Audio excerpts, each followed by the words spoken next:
はるか昔、その漆黒の竜は多くの国を焼き尽くし、幾千もの人の肉を食らった。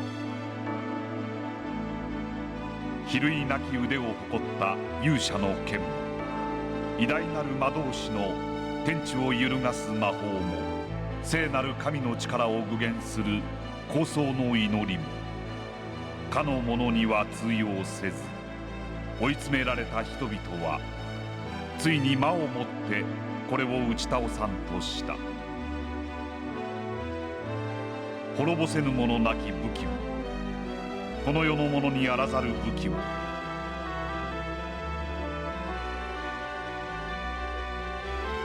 そして一振りの剣が作られたのである。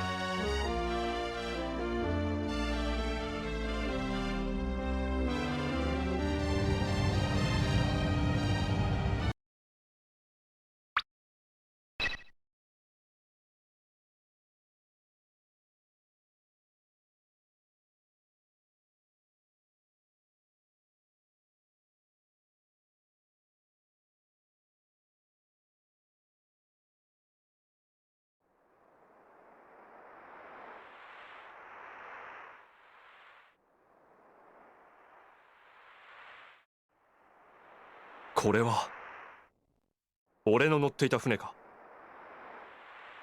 静かで雨の一滴も降らぬ嵐でした。凡庸な感想ですが、奇妙なとしか言いようがありません。あのような嵐は土地の古老でさえ目にするのは初めてだったことでしょう。手荒い歓迎だったな。どうやら俺はこの国に嫌われてるらしい。あなたはなぜここクライツェンに？剣の修行の旅をしている。別にここでなくても構わなかったんだが。剣を極めた後、あなたは何をなすつもりか？俺はまだ修行中の身だ。何をなすかなど。しかしあなたはクライツェンを選んだ。選ぶという行為に偶然はありえません。まじないしらしい物言いだな。では逆に尋ねたい。お前は俺の行くべき道をこの魔境に移せるか？運命の折り糸は自らが選ぶもの。何が映し出されても、それはあなた自身が望んだものだということをお忘れなきように。よかろう。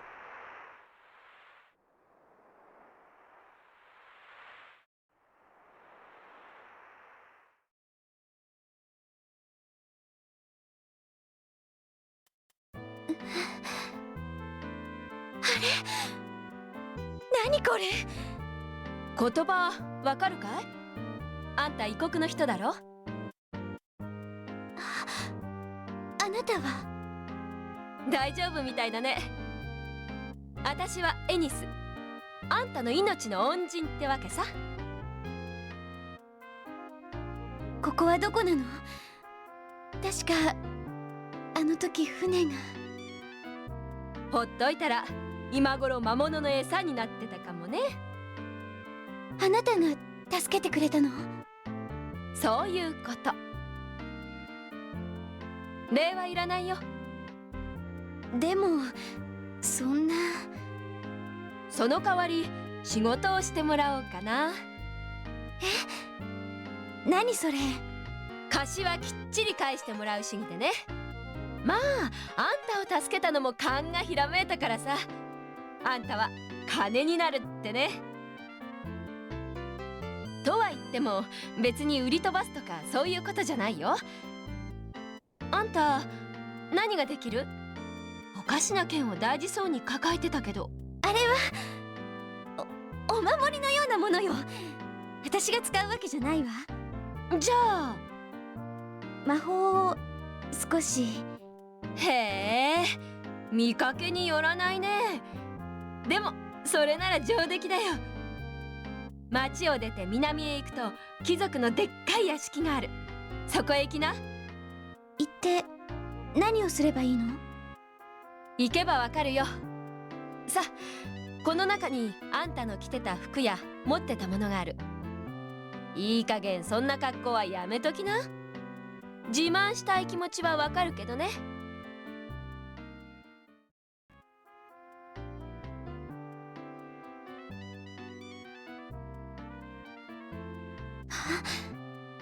ケンが。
綺麗な宝石。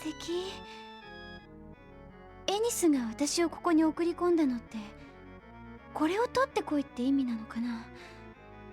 でも到着早々お尋ね者になるのはごめんだわ。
あとそこまでだぜ。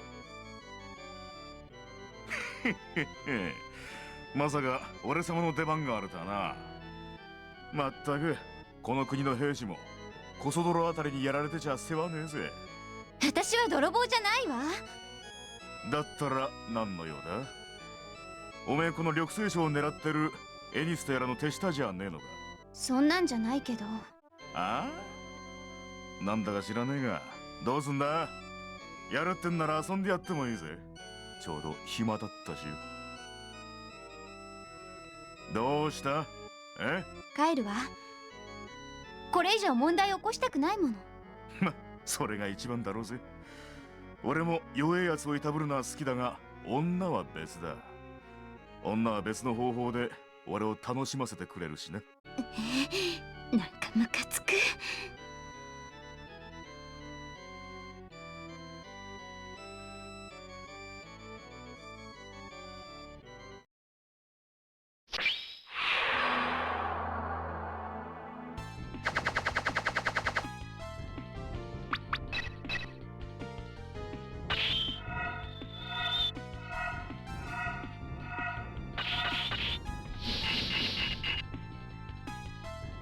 おめえ変わった魔法を使いやがるな。だがよ、その程度じゃ俺には勝てねえな。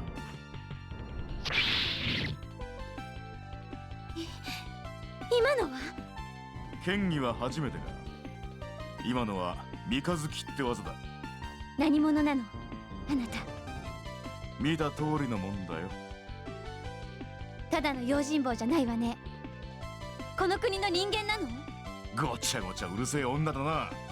だったら何だってんだ。剣士を探しているの。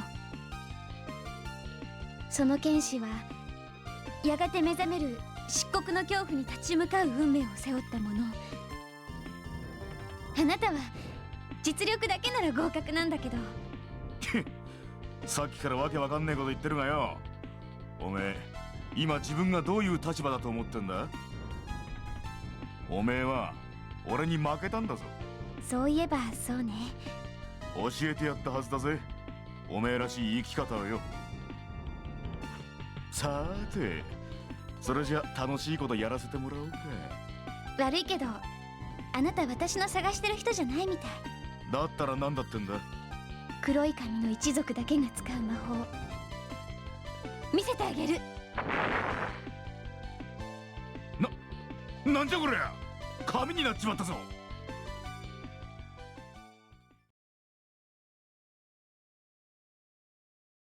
呪符魔法式紙。私の分身と仲良くね、いやらしい剣士さん。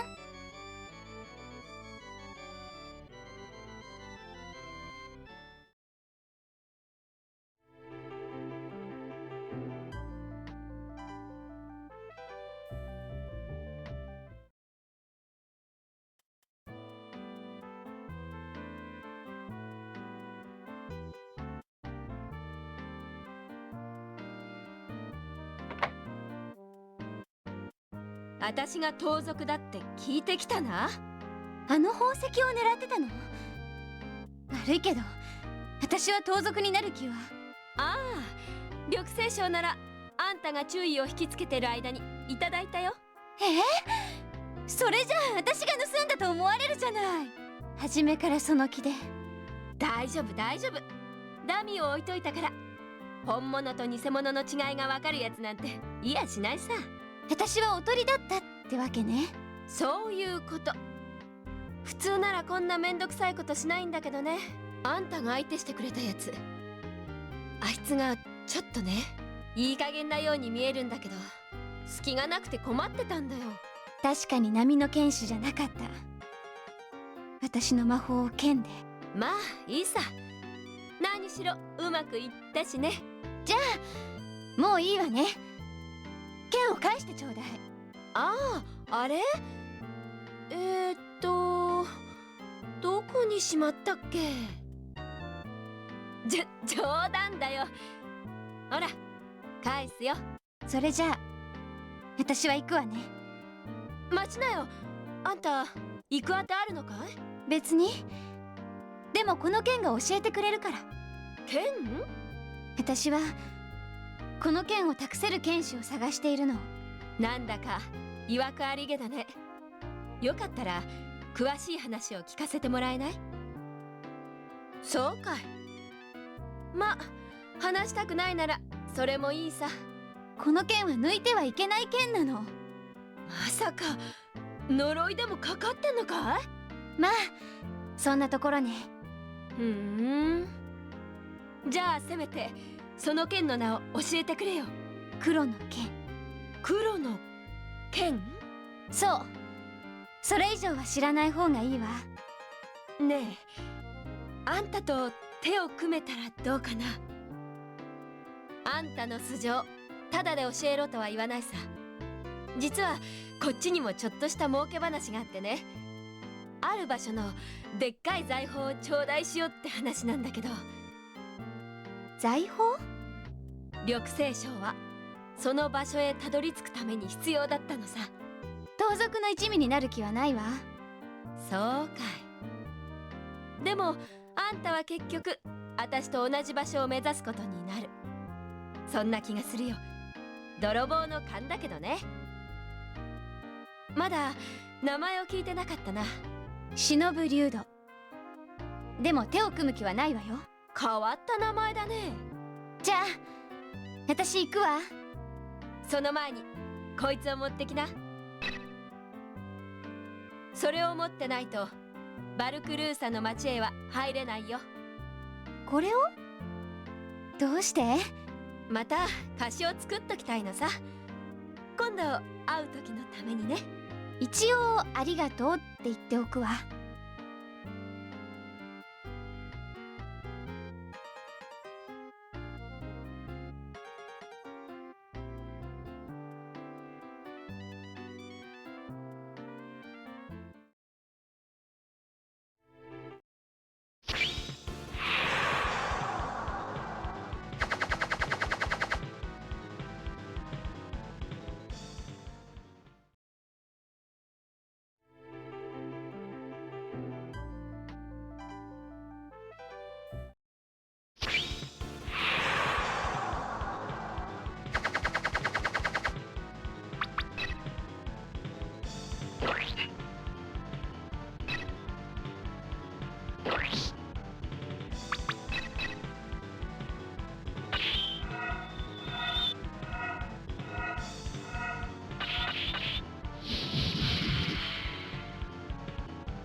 リール・レッドエリンと言います。調査チームの主任を任されてます。あなたも学者なの？しかも主任？すみません、若くて。気にしないでね。ちょっと意外だったから。あなたはその髪、異国の方ですか？私は忍竜道。あなたがここの主任ならちょうどいいわ。聞きたいことがあるの。はい。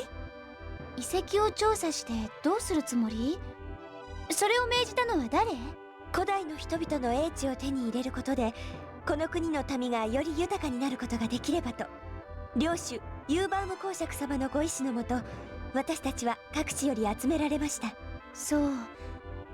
あなたたち、いえ、この国の人々はみんな全てを忘れてしまったのね。神殿が遺跡と呼ばれるようになるほどの長い年月の間に、あそこに黒竜道に眠ってるものは決して英知や豊業などをもたらしたりしない。それどころか、あれは悪いことは言わない。遺跡の調査は今すぐ中止した方がいいわ。それは取り返しのつかないことになる前に。もっとも私がこの地に導かれてきたということは、やがてあれが目覚めてしまうのは避けられない運命なのかも。忍さん、あなたは遺跡のことを何か知っているのですね。あなたの黒い髪と瞳を見て、もしかしたらと思ったけど、やはり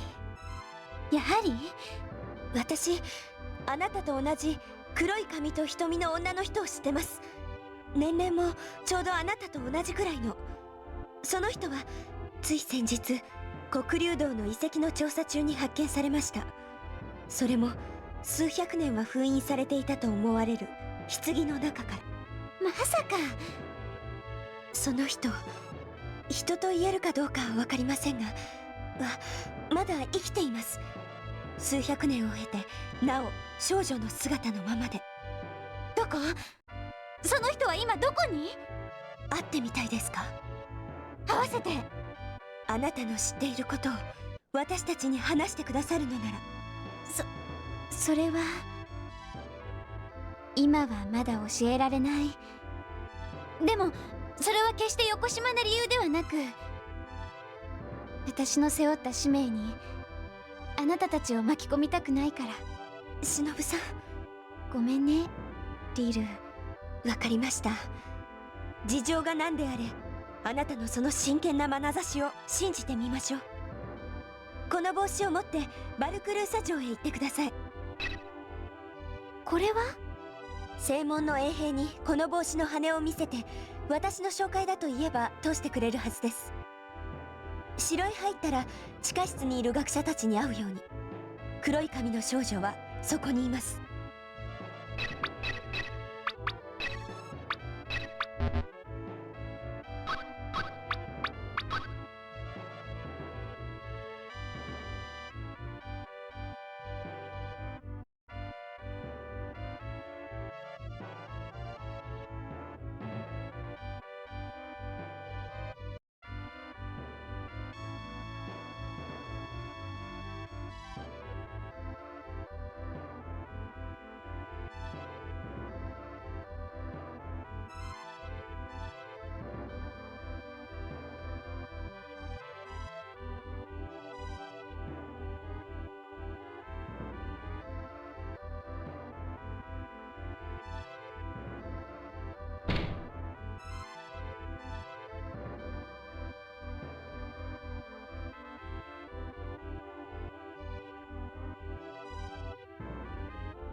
これは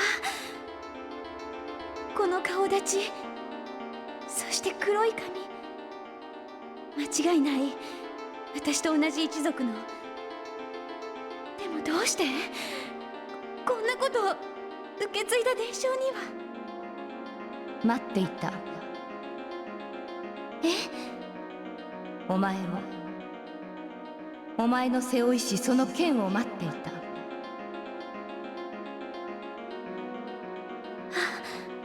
あなたは？さあ我が元へ来い。そして我に命を与えよ。誰なの？命って。来るのだ。黒の剣を持ちし者よ。我が子孫よ。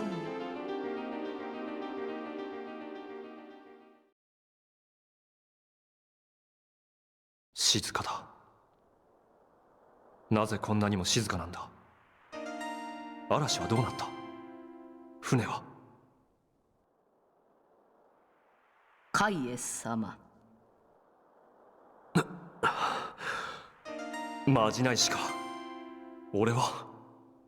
お気づきになったようですね。いかがでしたか？鏡の誘いによるメディテーションは。そうか。そうだったな。まるで長い夢を見ていたような気分だ。あれは一体。あなたが何をご覧になったか私には知る術もありません。ただそれを夢と思われるのなら、それはまことに夢として消え去ってしまうでしょう。しかし現実とするならば。もういい。どうもお前たちのような連中は言うことが雲をつかむようでかなわん。この目で確かめればいいことだ。ではもう旅立たれるつもりですか？ああ、ここは俺には静かすぎる。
待ちやがれ、この草穴。なんだてめえは。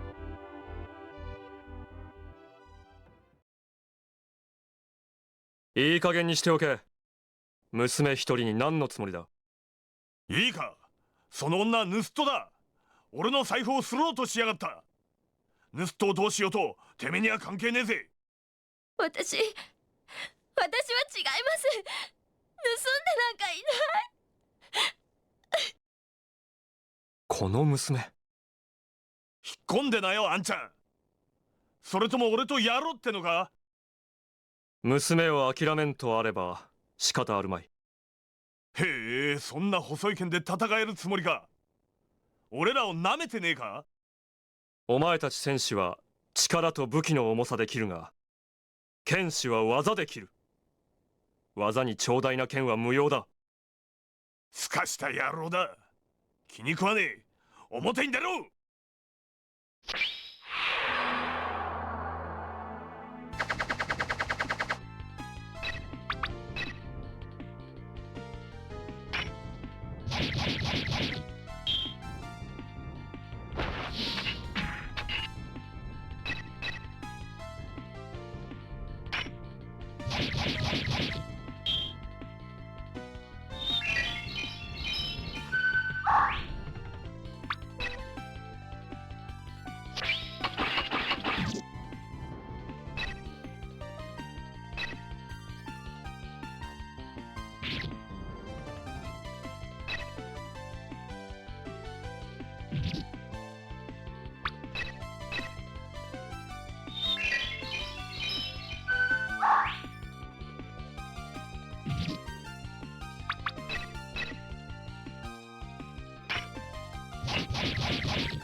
畜生め、覚えてやがれ。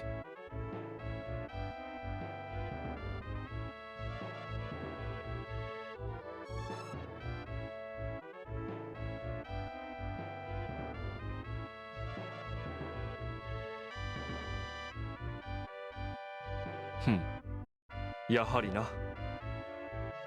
私をどうするつもりさ。別にどうするつもりもない。じゃあなんで助けたのさ。助けてくださいと言われたからだ。それだけ？そうだ。旦那、あんたの名前は？カイエス・ナインターク。カイエスか。覚えとくよ。じゃ、またどこかで。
何者だ。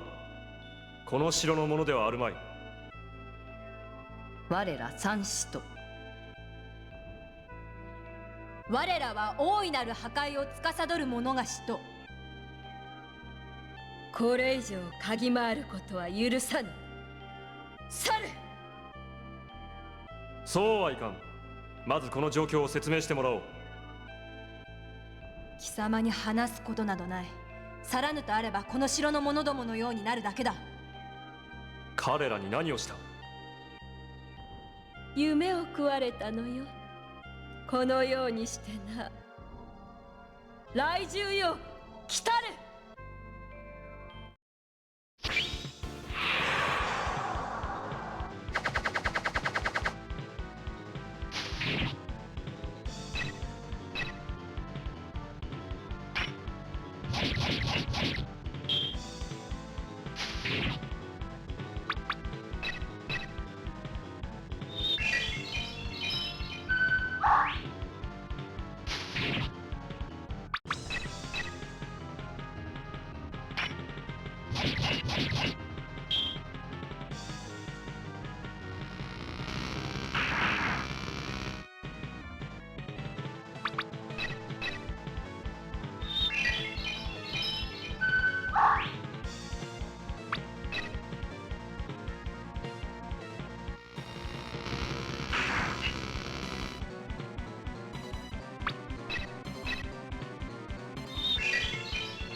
怪獣を倒すとは。私がやろう。待て、これほどの男使えるかもしれん。継承者にか。どうした。次はお前らが戦ってみるか。お前の名は。カイエス・ナインターク。剣士カイエスよ。この先へ進み、漆黒の神と瞳をお持ちし者に会え。お前が真の継承者か否か、その時わかるであろう。何を言ってる。お前ら何を企んでるんだ。進め。そして漆黒の神と瞳をお持ちし者に会え。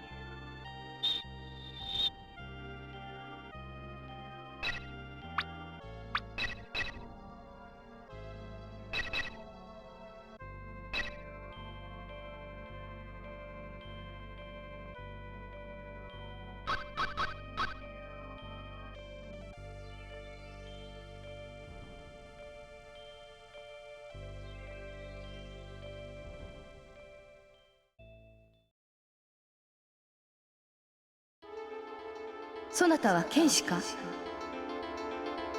そうだ。お前は。我は医師。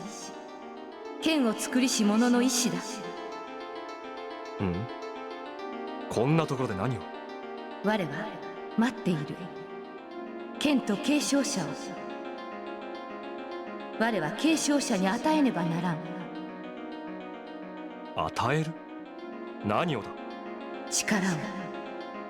そう、魔の力を。魔の力だと。長き封印が解かれ、大いなる破壊を司る者が目覚めようとしている。かの者を打ち倒さんと欲するなら、我はそなたに強大な魔の力を授けようぞ。お前は何だ。我と契約せよ。我が元へ来るのだ。いけない。言ってはいけない。この声は。それに触れたら多分取り返しのつかないことになるわ。君は。詳しいことは会って説明するから。お願い、私を助けて。中庭の次元楼に。式神か目障りな。消えろ。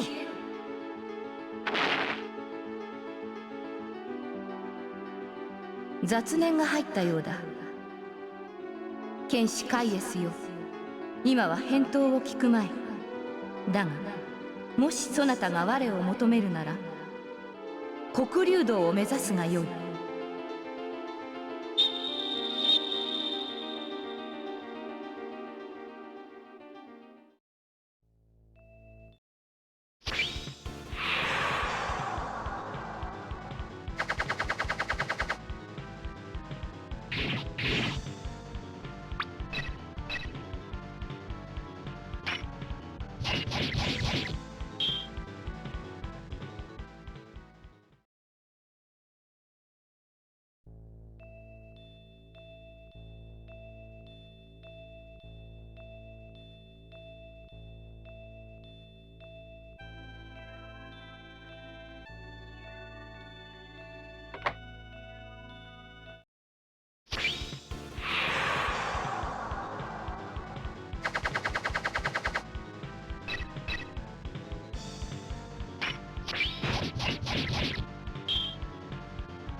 ありがとう、私に気づいてくれて。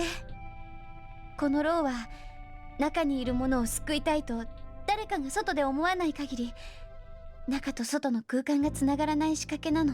君を探していた。聞きたいことが山ほどある。私は忍ぶ竜道。そんなに噂になってた？目立つからな、この髪。確かに珍しいな。そう、さっきは助かった。しかし幽閉されていた割には随分といいタイミングだったな。あなたがこの城に入ってからずっと式神を通して見ていたわ。式神？小さな君の分身のことか。しかしいつの間に。あなた、私と同じ牢屋に入れられたでしょ。そうか、あそこで。気がつかなかったな。ところで君はどうしてこんなところに？関所の牢屋から逃げた後、地下道はなんとか抜けたんだけど、魔法力を使い切っちゃって、出口で待ち構えてた兵士たちにまた捕まってしまったの。その後はずっとこの牢に。じゃあ君と同じ髪の屋上にいたあれは一体？見かけは確かに私と同じ一族のものだけど、あれは人ではないわ。そして魔物でも精霊でもない。もっと別の、そう人形のようなものよ。人形だと？そう、あれには呪いや妖気を感じない。かといって魂の存在を感じさせるものもない。あれはまさに人形なの。意志と巨大な魔力を持った。あんなものの存在は伝承にはなかったのに。伝承？黒龍がもうすぐ目覚めるわ。その伝説は聞いたが、ただの昔話だと。私たち一族は伝承を記憶としてそのまま受け継ぐことができるの。だから私は祖先の目を通して黒龍を知ってる。その恐ろしさも。じゃあ大いなる破壊を司る者というのは？その真の名はライベルン。生魔いずれにも属さぬ、ただ破壊のみをもって存在する漆黒の高き竜。はるか昔幾多の勇者が聖なる力を持って挑んだものの、ついに打ち果たすことかなわなかった。追い詰められた人々はとうとう魔の力を借りて黒龍を倒そうとした。そして作られたのがこの剣。君の背中の？そう、黒の剣と呼ばれているわ。にわかには信じられん話だな。私はこの剣を託すことのできる人を探しているの。もしかしたらあなた。悪いが俺は修行中の身。伝説の剣など扱えるとは思えんが。そんなことは関係ないわ。あなたが探していた人かどうかは剣が教えてくれる。お願い。見込み違いだと思うが、俺より強いやつならなんだこれは。剣を離して。剣が教えてくれるとはこういうことか。どうやら剣に拒絶されたらしいな。期待に応えられなくてすまなかったな。しかしその剣を扱うことはできないが、ここを出るまで君を守るくらいなら俺でも役に立てるだろう。こんな城に長居は無用だ。さっさと脱出しよう。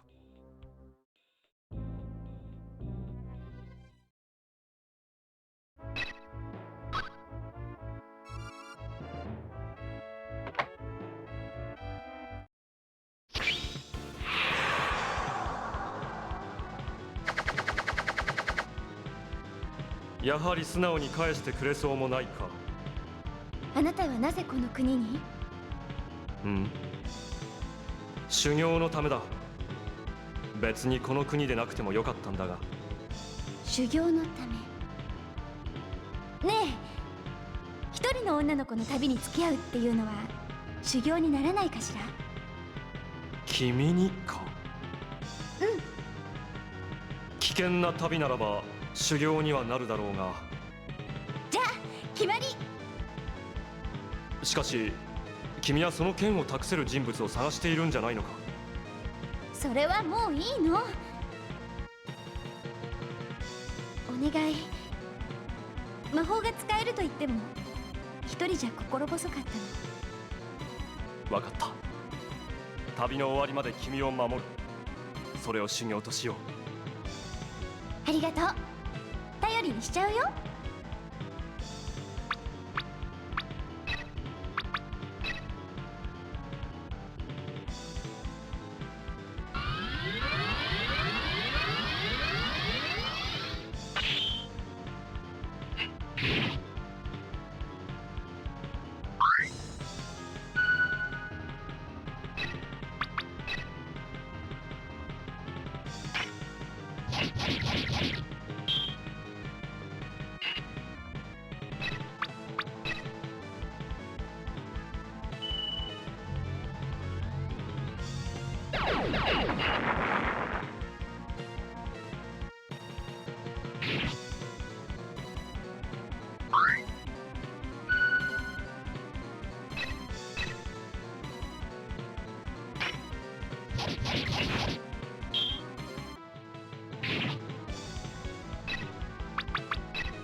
あの二人逃がしてしまってよかったのか？しばらく事態を見守ろうではないか。剣の継承者が誰かわかるまで。人形は我らが抑えているのだから。その通りだ。あれは呪われし魔剣。迂闊な手出しは無用の災いを招きかねん。時が来るまで預けておくがよかろう。やはり継承者が全ての鍵か。あの剣士か。確かに恐るべき技を使う。剣に認められる可能性のある者はそうはおるまい。待て、私にもう一人心当たりがある。それは？あの剣士と同じ技を使う男だ。中身はだいぶ違うが、私はこの男の方が我らの望みにかなう継承者になり得ると思う。ではその剣はお前に任せよう。我が偉大なる御主の目覚めのために。大いなる破壊を司る御主のために。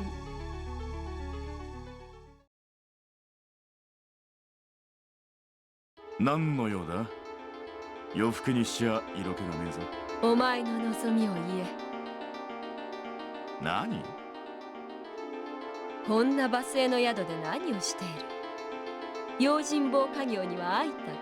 おめえ何者だ？今一度聞こう。名声か富か女か、それともお前は何を望む？それに答えたら望みを叶えてやるとでも言うのかよ。お前が望むなら力をやろう。全てに勝る最強の力、黒の剣という名の魔性の力を。なんだか知らねえが、俺を雇いたいってんなら手土産の一つも持ってこいよ。話はそれからだ。俺は寝るぜ。おめえ。私は三使徒の一人、ルルス。前言撤回。私の話を聞く気になった？ああ、ただし二人っきりでゆっくりな。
黒竜洞に近い鉱山で発見されたものを調べていたのですが、どうやらその中の鉱石に毒を持つものがあったようで。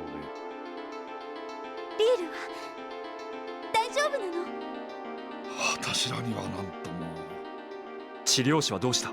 この村の治療師は軍が挑発していきまして、近くに治療師はいないの？確かドラールにパルマンとかいう薬しか。しかしあれは。ドラールのパルマンね。その毒を持つ鉱石をちょうだい。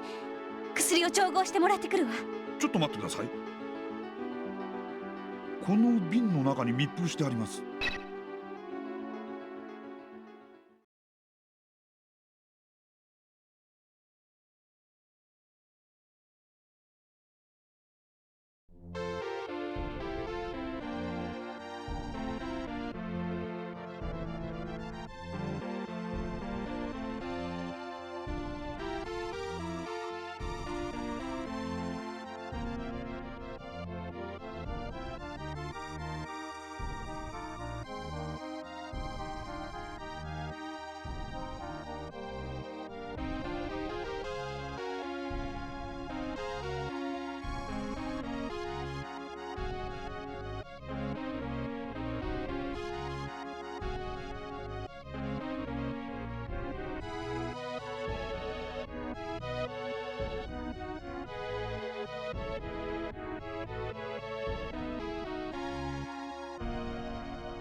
なんだ、彫像か。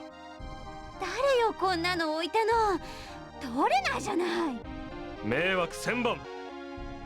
彫像が邪魔で通れんぞ。何あなた。お困りですか？これを置いたのはあなた？そうです。どかしてくれないか。俺たちはこの先に用がある。じゃあ持ってるお金の半分出してください。お金を取るの？へへへじゃないでしょ。たく、こんな奴らばっかりだな。勝手に動かさせてもらうぞ。やめた方がいいと思いますよ。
どれだけ苦労してこのゴーレムを仕上げたと思ってるのよ。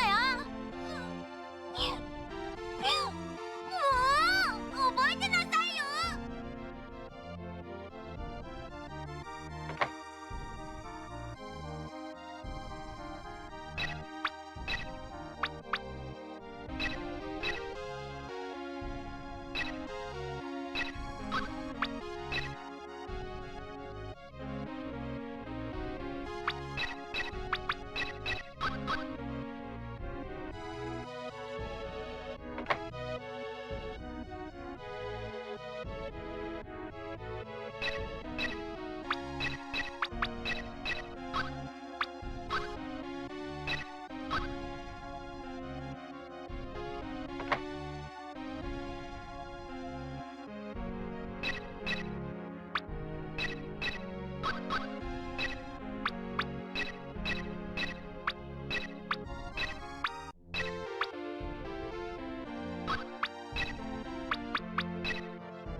ダメか。すでに薬を飲み下す力も。リール、は、見ろ。喉が動いた。飲み込んだぞ。呼吸が落ち着いてきた。よかった。パルマンは毒薬類の危ないやつだと聞いていたが、噂は噂か。危ないやつだというのは本当だったかな。しのぶさん、リル、気がついたの？しのぶさん、黒のリル。何か忍に伝えたいことがあるようだな。明日また来ましょう。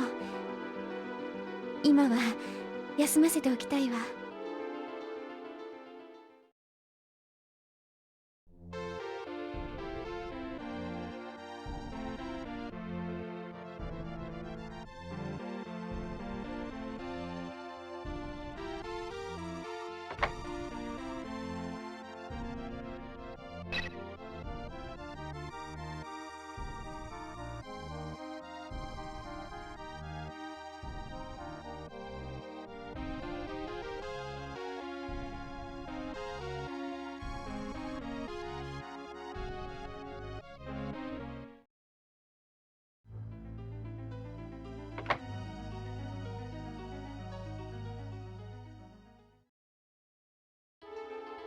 ダメだわ。光が全く入ってこないから限度が。しのぶさん、しのぶさん、お薬ありがとうございました。おかげさまで助かりました。リール、そんなことより昨日まで寝込んでいた人がこんな無理しちゃダメじゃないの。いえ、無理でも何とかしなければ。この遺跡の地下部分、どんなに汲み出しても水が枯れることがない仕掛け。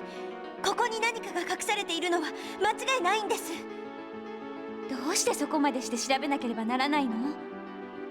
あの黒い鉱石のおかげで黒竜洞の遺跡に関して大変なことが分かったんです。それは？すみません、ここではちょっと。町の研究棟でお話しします。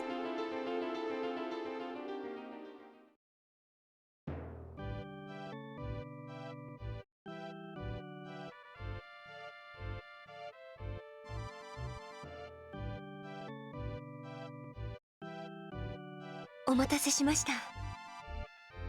遺跡のことで何が分かったの？その前に見てほしいものがあるんです。あなたが倒れた原因の黒い鉱石ね。そうです。先日閉鎖された鉱山の調査中に掘り出されました。これを持ち込んだ人はここに着くと間もなく血を吐いて。じゃあこの鉱石は危ないって分かってたの？ええ、でもこれは毒ではありません。生き物を蝕む特殊な何かを放出しているんです。特殊な何か？これを。黒水晶？いいえ、これは普通の透明な水晶を黒い鉱石と一緒に保管していた結果、そのような黒い色がついてしまったものです。水晶に色が？この生き物を蝕む黒い鉱石は透明な水晶を黒く変色させる。私が黒い鉱石の危険性を忘れて研究に没頭してしまったのは、封印の門を思い出してしまったからです。黒竜洞の遺跡の奥には封印の門と呼ばれる黒水晶の巨岩があります。言い伝えではその巨岩の向こう側に黒竜の住処があるとされてますが。黒水晶の巨岩？まさか。ええ、実はその巨岩も元は普通の透明な水晶だったことが分かったんです。つまり封印の門の向こうには黒い鉱石と同じ恐ろしい未知の力を放出する何かが。もしあの巨大な水晶を割ってしまったら、内部に蓄積されていた未知の力が大量に放出されるかもしれない。そうなったらその被害はどれほどになることか。割るってまさか。すでに軍が黒竜洞へ向かっています。ここに駐留してた軍はそのために動いてたのか？待って、じゃあ連行されてった人たちは？遺跡調査に反対してた者たちのその手で遺跡を暴かせようと言ったところだろう。そんな。それにしてもえげつない真似をする。のぼせ上がった貴族たちの趣味か、あるいは城にいた魔導士の一味の仕業か。兵士たちは何も知らないのよ。心の中ではみんな黒龍なんておとぎ話だと思ってる。だから遊び半分にそんなことを。私も何とか思いとどまらせることはできないかと説得したんですが、彼らは聞く耳を持たず町を出て行ってしまいました。でも私の説を実証できるものさえあれば、もしかしたら考え直してもらえるかと。それで命拾いしたばかりなのに遺跡の地下部分に潜ったりしてたのね。ええ、でも残念です。何も見つけられなかった。何か方法は？どうかな。たとえ今どんなものが見つかったところで兵士たちの足を止めさせ得ると思うか。一人の兵士に自分の意志はあっても軍に意志はない。軍というのは支配者の命令でのみ動く存在だ。すなわち止める方法は2つ。命令を出した者に話を通すか。でも城は閉鎖されてる。そうだ。それに軍が町を出てからだいぶ経ってる。もう時間がない。方法は一つね。分かったわ。黒竜堂へ急ごう。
剣士カイエス、黒き髪の一族の者忍。お前たちの目指すこの先は闇なる者が領域なり、そのこと承知せし上でなお進まんとするか。貴様は城にいたやつか。三使徒の一人 B。 ならばちょうどいい。何を企んでるか聞かせてもらおう。我らがここにある理由は一つ。我が御主を目覚めさせることのみ。だがそのためには忌まわしき三つの封印を解かねばならぬ。封印の門の黒水晶はその第一の封印に過ぎん。すべての封印を解くためには剣とその継承者が必要なのだ。我が御主を滅する者としてある剣と継承者こそが御主の眠りを覚まさせるものなのだ。貴様らの言う御主とは黒龍のことか。その通り。剣士カイエスよ、ここで引き返しこの国を去るならば、お前は凡俗ながらも修行者としての生を全うできよう。しかし進むのであれば、お前はこの後幾多の人柱によって築かれた道を歩むだろう。幼き血のみ子らの可憐な乙女らの苦痛にまみれた叫びを聞くだろう。そして眼前に立ちはだかる者すべてに無残なる死を与えるだろう。呪われた黒の剣の継承者として。残念だったな。俺は剣に拒絶された。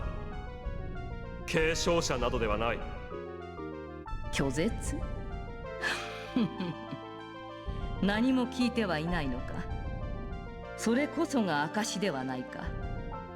何？望みの扉を一つ選ぶがよい。運命の折り糸は自らが選ぶものだ。どういうことだ。あの剣は意識を失いかねんほどの邪気を流し込んできた。君が引き剥がしてくれなかったら心を破壊されていたかもしれん。あれが拒絶ではないというのか。カイエスが感じた通りよ。あの時あのまま剣を離さなければあなたの心は破壊されていたわ。それが剣に認められた証。認めたものを廃人にするのがか。剣は自分の力の解放に耐えうる人間を支配しようとするの。支配。まさに呪われた魔剣だな。君は黒の剣にともする犠牲者を、黒龍を倒すための生贄を探していたのか。それが俺というわけなのか。すまなかった。ひどいことを言ったようだ。許してくれ。言い訳にしかならんが、俺はあの剣を恐れている。あの剣を手にした時の記憶に怯えている。黒の剣は一点の光もない魔の結晶。扱うものも魔でなければならない。あなたが剣を恐れるのは当然のことよ。そしてそんな剣を使わせようとする私は罵られてもしょうがないわ。でも黒龍を倒せるのは黒の剣しかない。黒の剣を使うには剣の支配を受け入れる以外ないのか。他にもあるけれど。あまり楽しい方法ではなさそうだな。まあこれ以上は聞くまい。今は封印の門が気になる。先を急ごう。ごめんなさい。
封印の門とともに自爆するつもりか。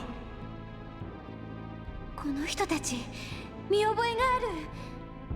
みんなバルクルーサで会った人ばかり。酒場で、宿屋で、訪ねた家の中で。お願いカイエス、あの人たちを止めて。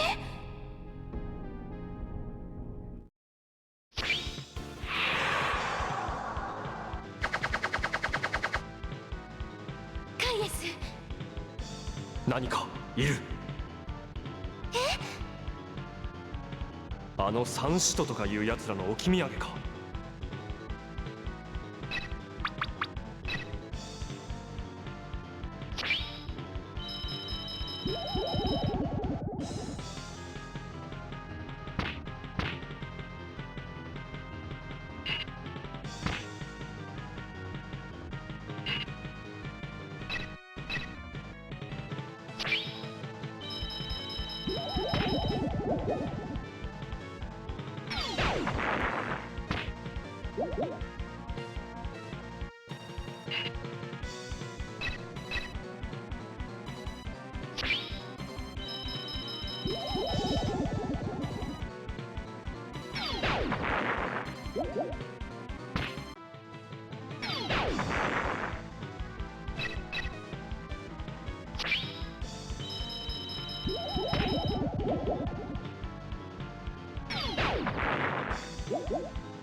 逃げたか。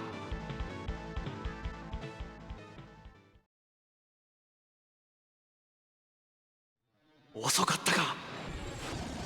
黒水晶が割れる。この部屋にいては危険だ。忍、早くここから出よう。一体どうなったんだ。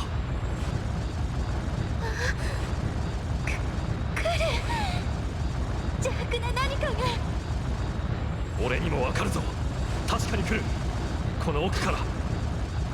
カイエス、私のそばを離れないで。呪符で結界を作るから。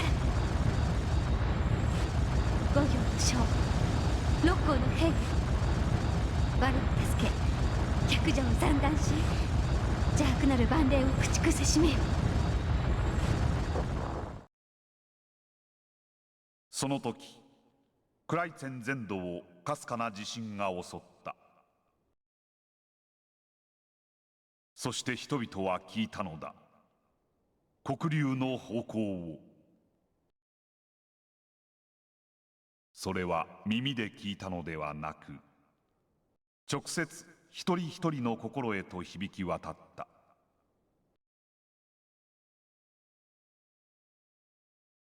魂が一瞬にして黒い塊に飲み込まれてしまうような叫び声が。戦士は剣を落とし、神官は祈りを忘れ、子供たちは泣くのをやめた。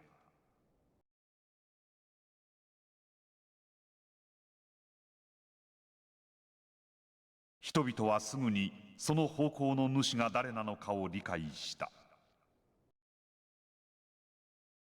やがて静寂が訪れた。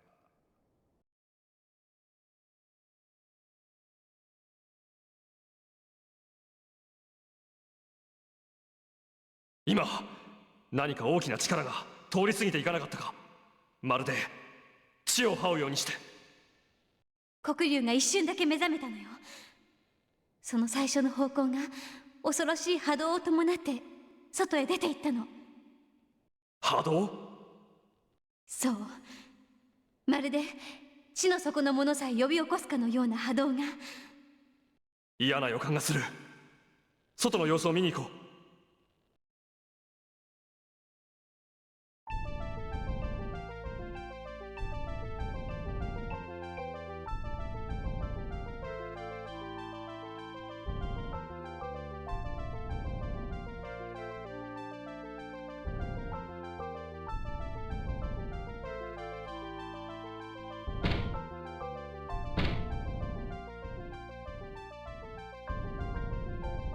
どういうことだ。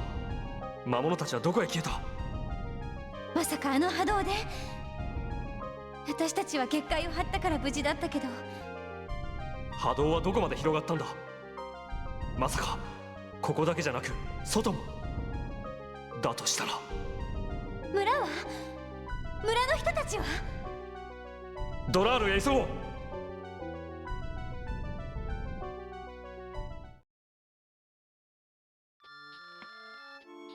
死んでいる。ここは黒竜道に近すぎたんだわ。あの瘴気を伴った波動をもろに。なんてことだ。全滅か。パルマ。生きてるの？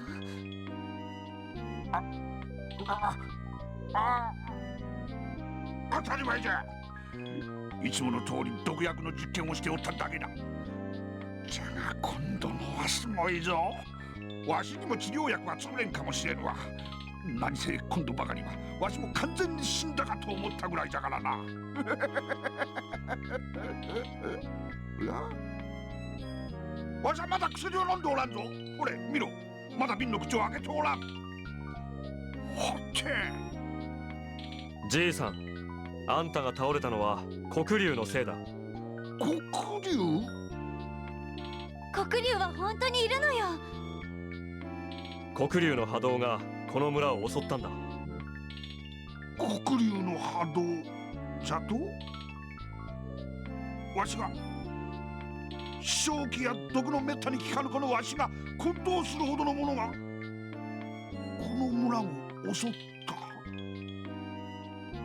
パルマ。しんどい。おお、こんな村長、お主もなんとしたことじゃ。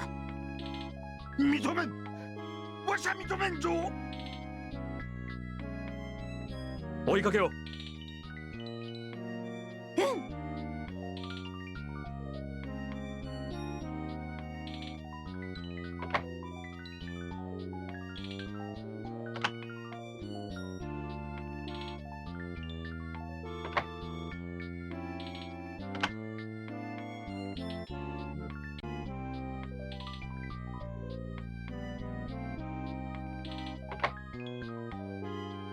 宿屋のおかみ、また勝手にわしの家を片付けておったか。あれほどわしの家で遊ぶなと言っておいたに、今度悪さをしたら実験台に使うぞっちゅうといたにの。死んでしまっては実験台になりゃせんわい。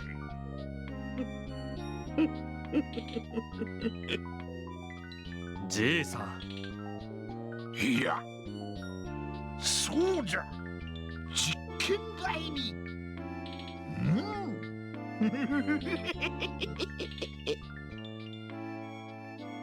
わしのことはほっといてくれ。しかしこの始末はわしに任せてもらおう。お前らはお前らがやるべきことをするがよかろうよ。さあ、これから忙しいぞ。実験じゃ実験じゃ。もうにしとさっさと出ていかんか。わしは忙しいんだ。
無事でよかった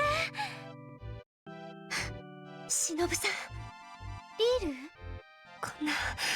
こんなことになるなんて。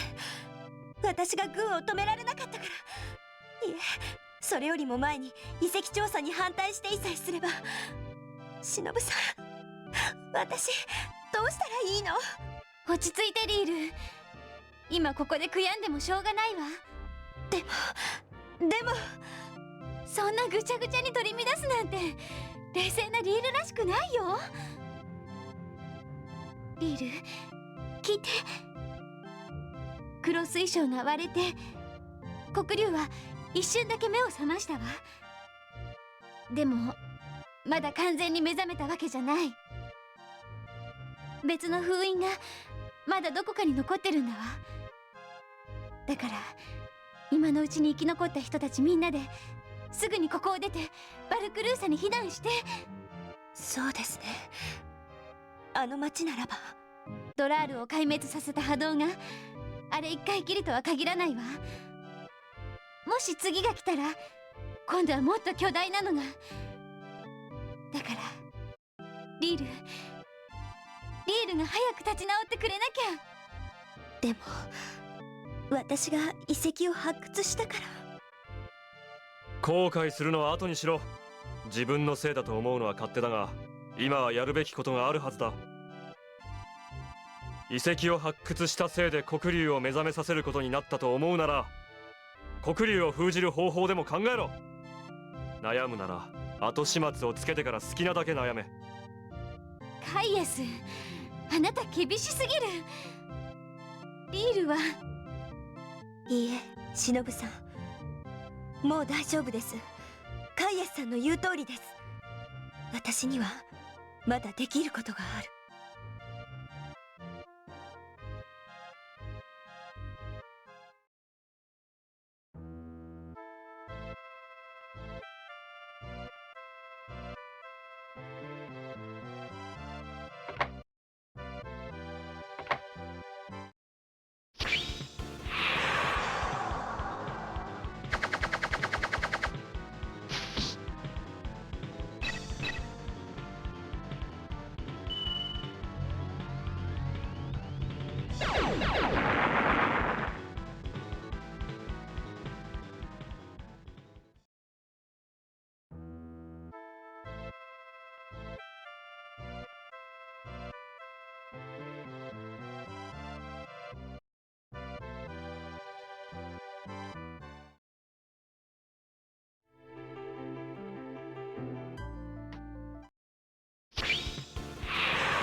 珍しい顔と会うもんだな。ゼフィウドル。あの時のいやらしい用心棒。いやらしいときたがよ。もっとこう、あのとんでもなく強かった用心棒とか、少しは気の利いたセリフが言えねえのかい。魔法使いの姉ちゃんよ。なんて気安いやつ。カイエス、こいつの知り合いなの？剣士だ。俺と同門の。そういうこったな。まさかてめえもこの国に来ていたとはよ。どうだ、下腕を上げたか？どうしてお前がここに？訳ありでな。あのしけた道場にはいられなくなっちまったよ。カイエス、てめえのせいさ。なんだと？まさかてめえが奥義の伝授を受けることになるとはな。なぜお前が奥義のことを？そりゃ剣士の書を読んだからに決まってんだろ。バカな。師匠がお前に剣士の書を譲るわけが。おとなしく譲ってりゃもう少し長生きできたかもしれねえのにな。あのじいさんもよ。お前まさか。俺たち剣士にとって奥義清流は究極の技。この剣技を身につけた者は全ての剣士の頂点に立てる。その奥義をあのじじいはてめえに継がせようとしていたのさ。それを聞いたのはてめえが旅に出てすぐ後のことだ。俺は我慢がならねえ。どうしててめえなんだよ。俺の方がはるかに腕は上だろうによ。だから俺はあのじじいをぶっ殺し、清流の記された奥義書を奪ってやったってわけよ。師匠をお前が？ああ、ついでに噂の黒竜とやらから闇の力ってのをいただこうと思ってな。そうすりゃ俺はもう怖いものはねえ。極めし者に切れるものなし。まさに剣技は無比の力。心を学ばなかったお前にこれ以上剣技を使わせるわけにはいかん。師匠がいない今、俺がお前を止めねばならんな。相変わらず面白い野郎だぜてめえはよ。剣士の書もなしに俺に勝つ気でいやがる。だいたい奥義を使いこなせたとしてもてめえが俺に勝てると思ってんのか。剣士の書を返してもらおう。貴様が持っていたところで無意味だぞ。無意味か。確かにね。奥義に口伝の部分があるとは思わなかったぜ。俺が教えを受けた口伝とその書があって初めて奥義が使えるのだ。やっぱりな。口伝はてめえがついてたかよ。おい、ならば取引と行こうぜ。何？てめえが勝ったらこの書をやる。俺が勝ったらてめえの知ってる口伝を教えろ。つまりよ、勝った方が奥義をものにできるってのはどうだ。いいだろう。楽しいな。おい、行くぞ。マシなカイエス。てめえ女の手を借りるのか。情けねえぞ。一人じゃ何もできねえのかよ。てめえこそ心ってものを学ばなかったんじゃねえか。お前の言う通りだ。ここは1対1だ。そんな。カイエス、挑発に乗っちゃダメよ。こいつ半端じゃなく強いんだから。おい、どうすんだ。さっさと決めろよ。そう来なくちゃな。カイエス、いいの？いいんだ。君は下がっていてくれ。もうかっこつけてばっかり。どうなっても知らないよ。俺がやられたら後を頼む。強情ね。じゃあ勝手にすれば？おい、もういいのかよ。ああ、待たせたな。やっぱ人生これがあるからやめられねえ。行くぜ。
意外とやるじゃねえか。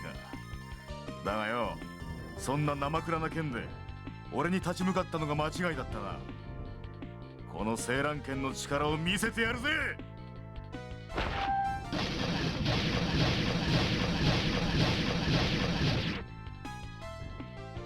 へっ、ガランの味はどうだ。その技自ら編み出したのか。まあな。ただあんまり無茶な技なんで、この青蘭剣以外の剣じゃできねえがよ。さすがだ。ま、俺は天才だからな。師匠もお前の天賦の才は認めていた。そのくせに奥義はてめえに譲ろうってんだからな、あの猛録じじいが。ま、残念だったな。おい、てめえの負けだ。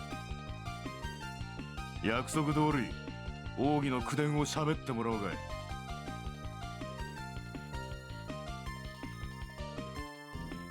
待って、そんなの卑怯よ。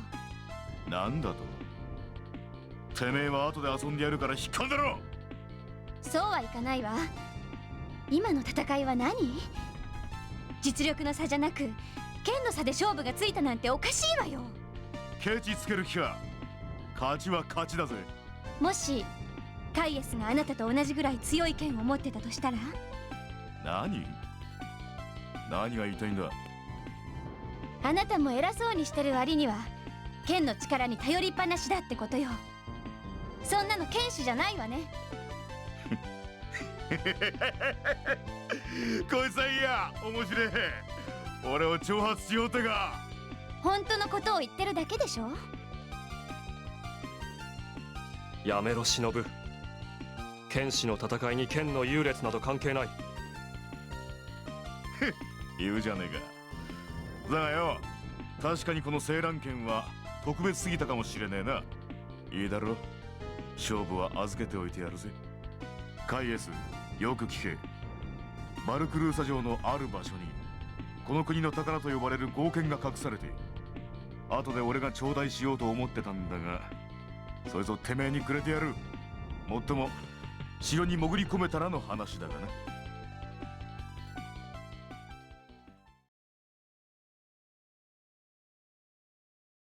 えがてめえ、今度は最高の装備をしてこいよ。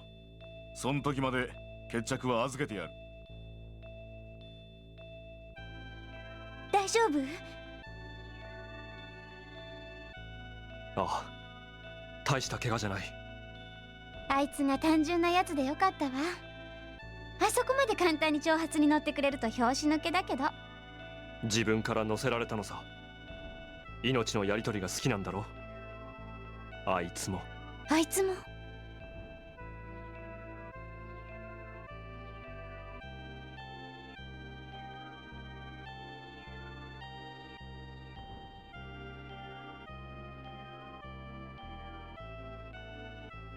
最初に君が城に入った時はまだ異変は起こっていなかったんだろ。ええ、平和そのものだったわ。俺の時はすでに魔物だらけだった。君が城の地下室であの人形の少女に会ってから、その後何が起こったんだ。あの時水槽の中にいたあれに引き寄せられるような感じがして。引き寄せられる？そう、そのまま近づいたらなんかとんでもないことが起こる、そんな予感があったの。だから慌てて結界を張って逃げようとしたんだけど、体の力がどんどん抜けていって、気がついたら牢の中に入れられてたのよ。そうか。君にも異変の起こった経過はわからないのか。私の魔法の力がまるでろうそくの火が炎の海に飲み込まれるようにかき消されてしまった。凄まじいまでの魔の力。俺もあれと会った時は危なかった。君が止めてくれなければ意志を乗っ取られそうだった。わからない。あれほどの力を人形の中に封じたのは何者なの？そして何かの意志を持たせて黒竜洞に埋めておいた理由は？あれと黒竜との関わりは？確かに謎だが、あれが埋められたのははるか昔のことなのだろう。黒竜の眠った時代と同じほどの。今は人形の制作者を詮索するより、あれを利用しようとする者がいることの方が問題だ。俺は城の中で三使徒を名乗る3人の魔導士に会った。そのうち1人は黒竜洞にも現れ、俺たちを封印の門へと誘った。黒竜のことを恩主と崇める魔導士たち。この城に起こった異変は間違いなく奴らが。うん、行こう。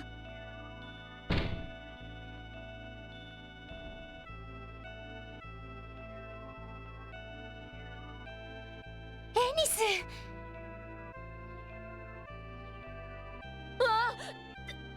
なんだ、忍か。久しぶりだね。何をしているの？城に忍び込もうとしていたか。カイエスの旦那まで。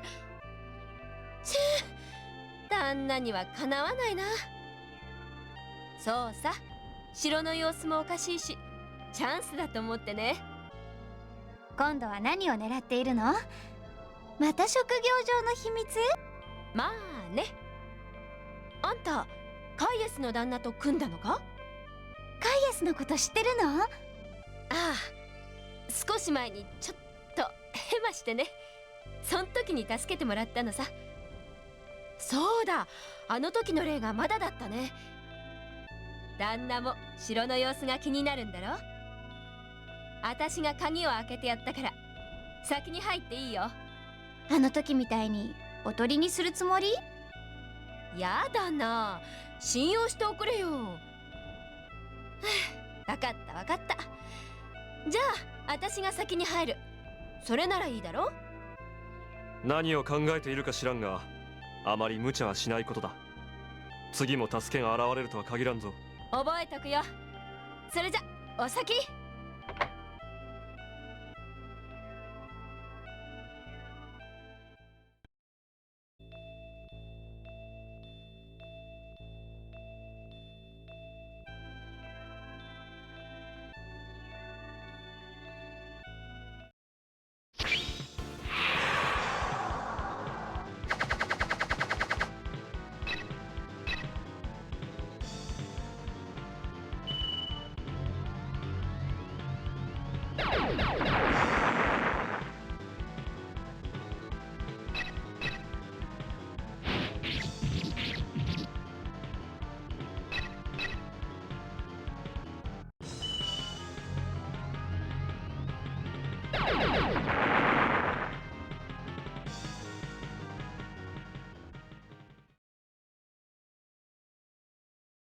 やはりこいつもか。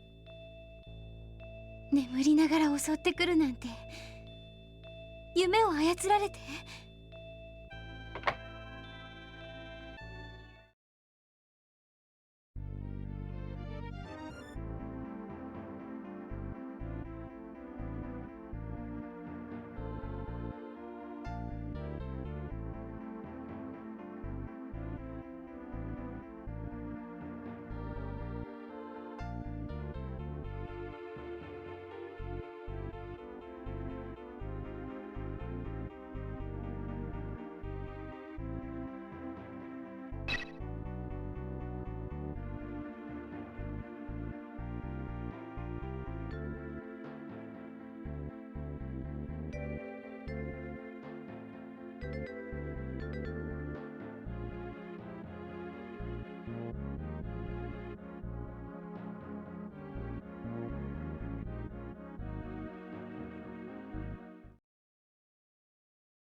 ユーバーム効か。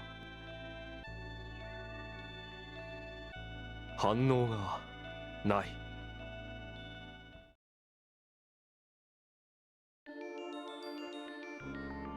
そやつも私に夢を食われている。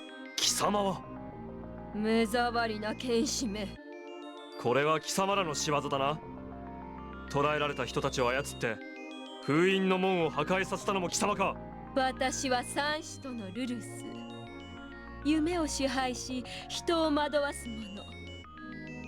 他の二人がどう思おうと、お前などより風の名を持つ剣士こそ継承者にすべきなのだ。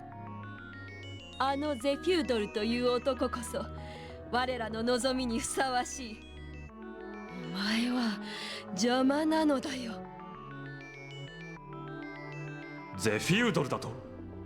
継承者は二人もいらぬ。お前はこの場で私が始末してくれよう。さあ、眠りに落ちろ。そして私に夢を食われるがいい。これは、この霧は。カイエス。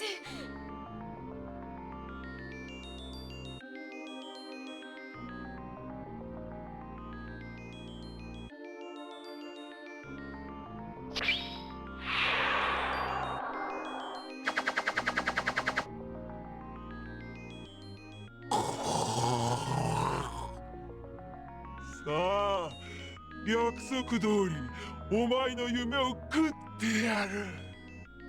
こいつ見覚えがあるぞ。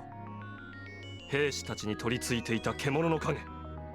そうか、貴様は。そう、これが私の真実の姿。お前は今私の夢の中にいる。夢の中では全てが私の思うがままだ。剣士よ、お前がいかに優れた剣の使い手であろうとも、夢を切ることはかなわぬ。さあ、深淵なる眠りの底へ落ちるがいい。なぜ貴様らが銀の鈴を。おのれ。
また長き眠りについてしまう。こんなお主様。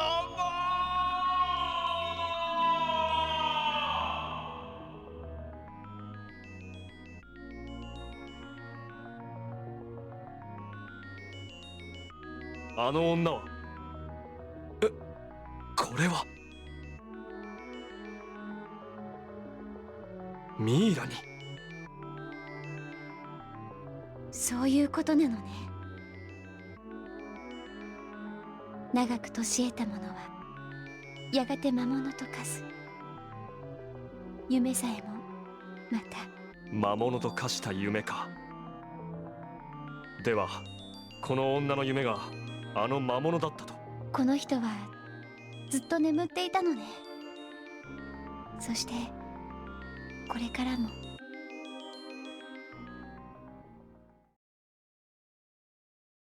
夢を支配する魔物が倒されたことにより、ほどなく城の人々は何事もなかったかのように目を覚ました。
待って、何かに見られてるような気がしない？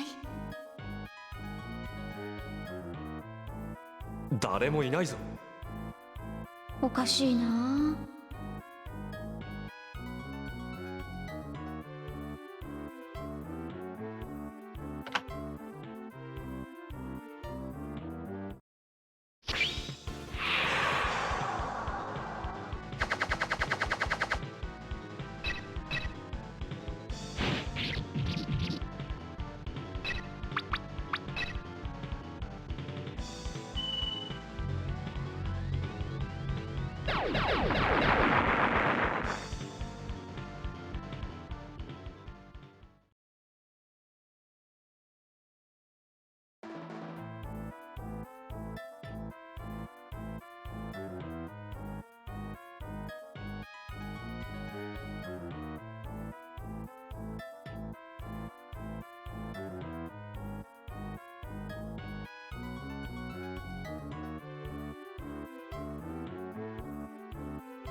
道案内ありがとね。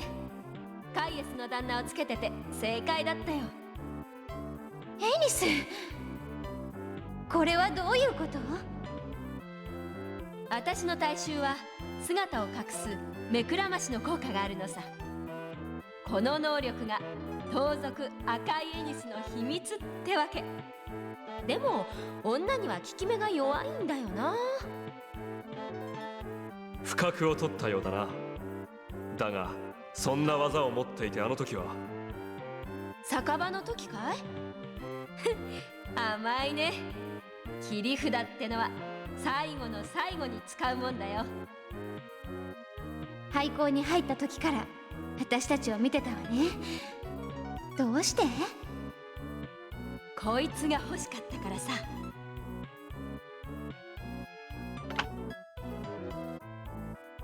獅子神剣とあんたもよく知ってる緑星書、この2つが揃えば私の探している財宝への道が開かれるんだ。この剣はもらっていくよ。待て、渡すわけにはいかん。それはお前たち泥棒風情に持たすような剣ではない。威勢のいいこと、私を捕まえられるとでも思ってんの？お前の目くらましなど二度目は通用せんぞ。いいタイミングで主が戻ってきてくれたよ。ついてるついてる。主だと？あの魔物は動くものは何でも攻撃するよ。しばらく一緒に遊んでな。素直に私と組んでればこんなことにはならなかったのに。あばよ。待って、エニス！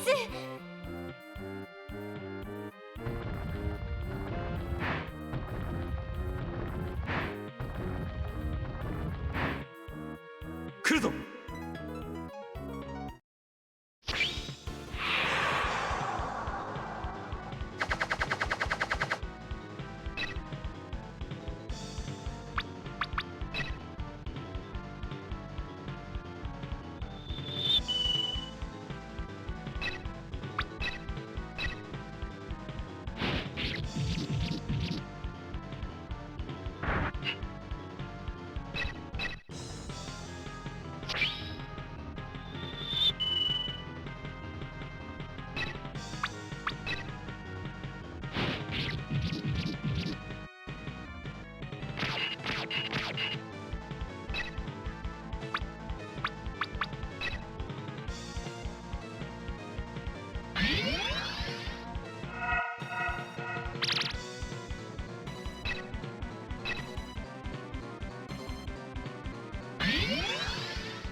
そう、剣を持っていかれた。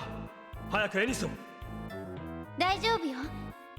式紙をくっつけといたから居場所はすぐにわかるわ。式紙？ああ、あの小さいやつか。ちょっと待って、向こうを覗いてみるか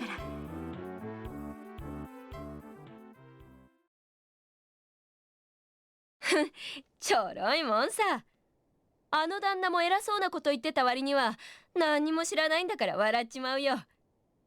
緑青賞もなしに獅子神剣を使おうとはね。この宝石には剣の力の源が込められているんだ。これがなければ獅子神剣はただのよくできたロングソードなのさ。こいつを柄にはめ込むことで剣は本来の力を、封印を解く鍵としての役割を取り戻す。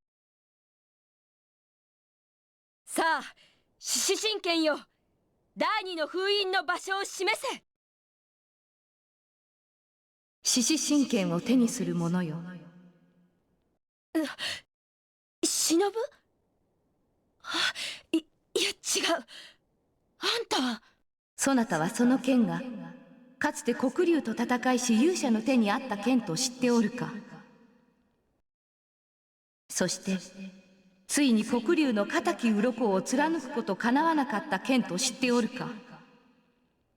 何者だよあんた。なんでそんなことを。我は医師。我に命はない。ただ意志があるのみ。やばいな。なんだかわかんないけど、こいつ妙にやばい気が。悪いけど逃げさせてもらうよ。ならぬ。何？体が動かない。こんな。我は肉体が欲しい。肉体を持ちて敦煌人の呪縛を解かねば我が意志を成就させることができぬ。やめろ。何をする気だ。女よ、そなたは我が肉体となれ。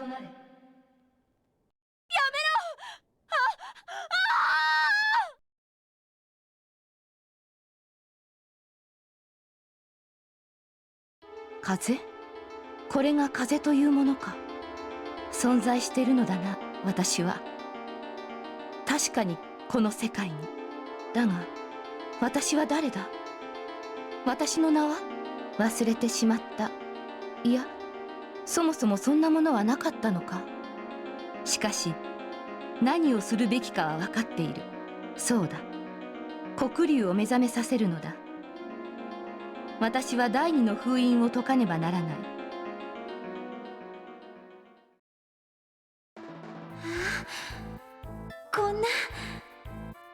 こんなことになるなんて。あの人形とエニスは完全に融合してしまった。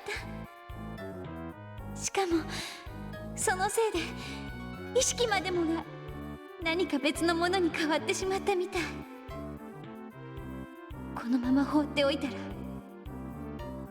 融合しただと？どういうことだ？何が起こったんだ？あれはさっきまで意志と魔の力が封じられた人形でしかなかった。だから敦煌人という魔力の磁場を作らなければ動くことができなかった。でもエニスの体を乗っ取った今、あれはもう人形じゃない。生まれ変わってしまったの。恐ろしい魔の力と黒竜を目覚めさせるという意志を持った一人の、いえ一つの生き物に。まさかそんなことが。では体を取られたエニスはどうなる？ともかくあの場所へ。まだ助けられるかもしれないから。どこへ行けばいい？城の屋上だったわ。よし、急ごう。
これは遅かった。もう抜け殻になって。抜け殻だと？ここに残ってるのはさっきまでエニスだったもの。人間が一人一人持っている個性や特徴、そういったものだけを抜け殻として残し、肉体という部品をそっくり奪っていったの。黒い髪の一族に伝わる魂返しの邪法の一つよ。助けられないのか？肉体だけを取り返してもエニスだったものはもう。つまりエニスは死んだのだな。この結晶はそれだけ別なもののようだが。多分人形の核だったものだと思う。人形はエニスと入れ替わったから、この結晶にエニスの意識が残されているかも。意識が？正常な水さえあれば結晶から残留思念を取り出せるはずなんだけど、エニスが死ぬ前に何を見たのか分かれば。正常な水か。あの町の泉だったら。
この水ならなんとかなるかもしれない。今からこの泉の水面にエニスが最後に残した思念が浮かび上がってくるわ。ほんの一瞬だからよく見ておいてね。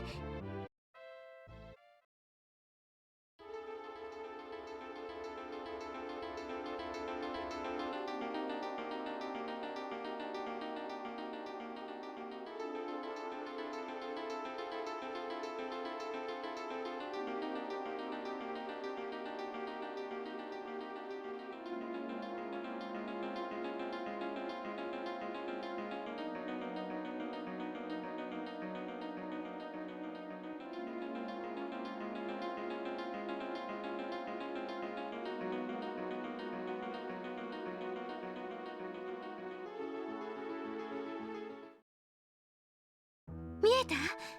塔のような建物だったな。湖の向こう側、この国の者が辺境と呼んでいる地にあったようだが。じゃあ行きましょう。あの塔に何かがあるはずよ。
辺境へ行きたいだと？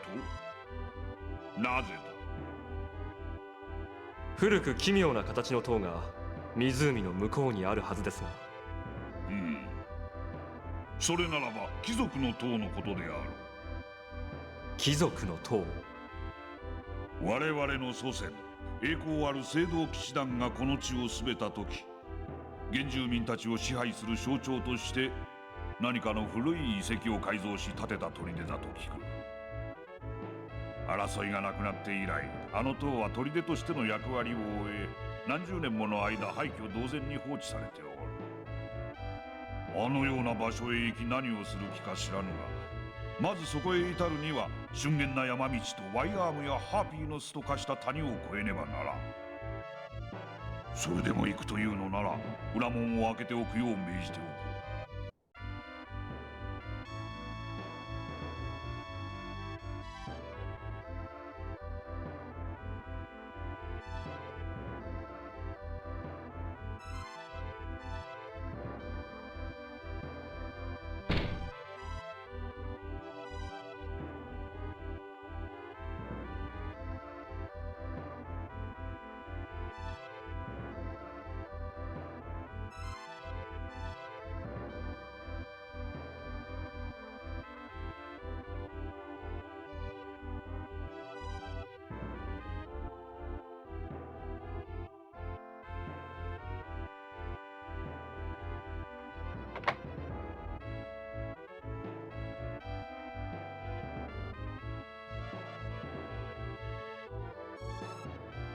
忍さん、カイエスさん、その説はお世話になりました。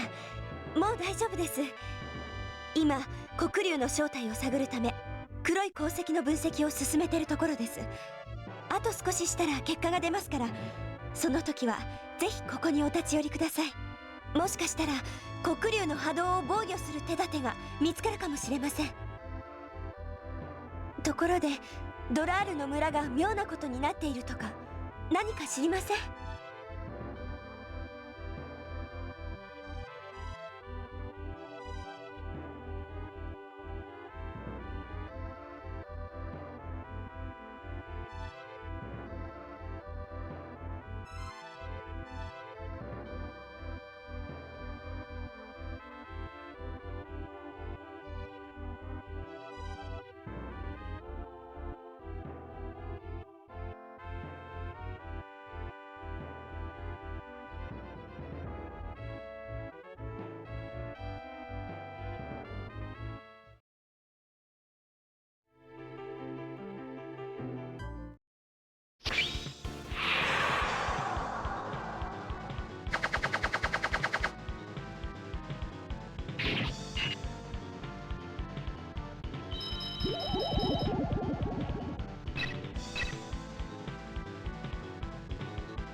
パルマン、これは死者に対する冒涜だ。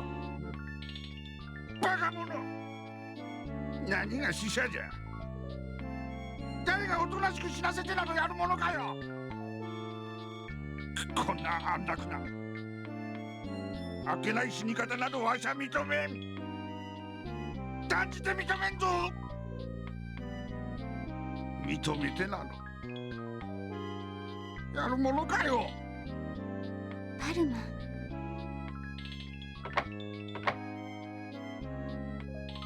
ン、わしのことはほっといてくれ。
忍さん、カイエスさん、私この町へ避難してからずっと黒い鉱石の研究を続けてたんですが、新しい事実が分かりました。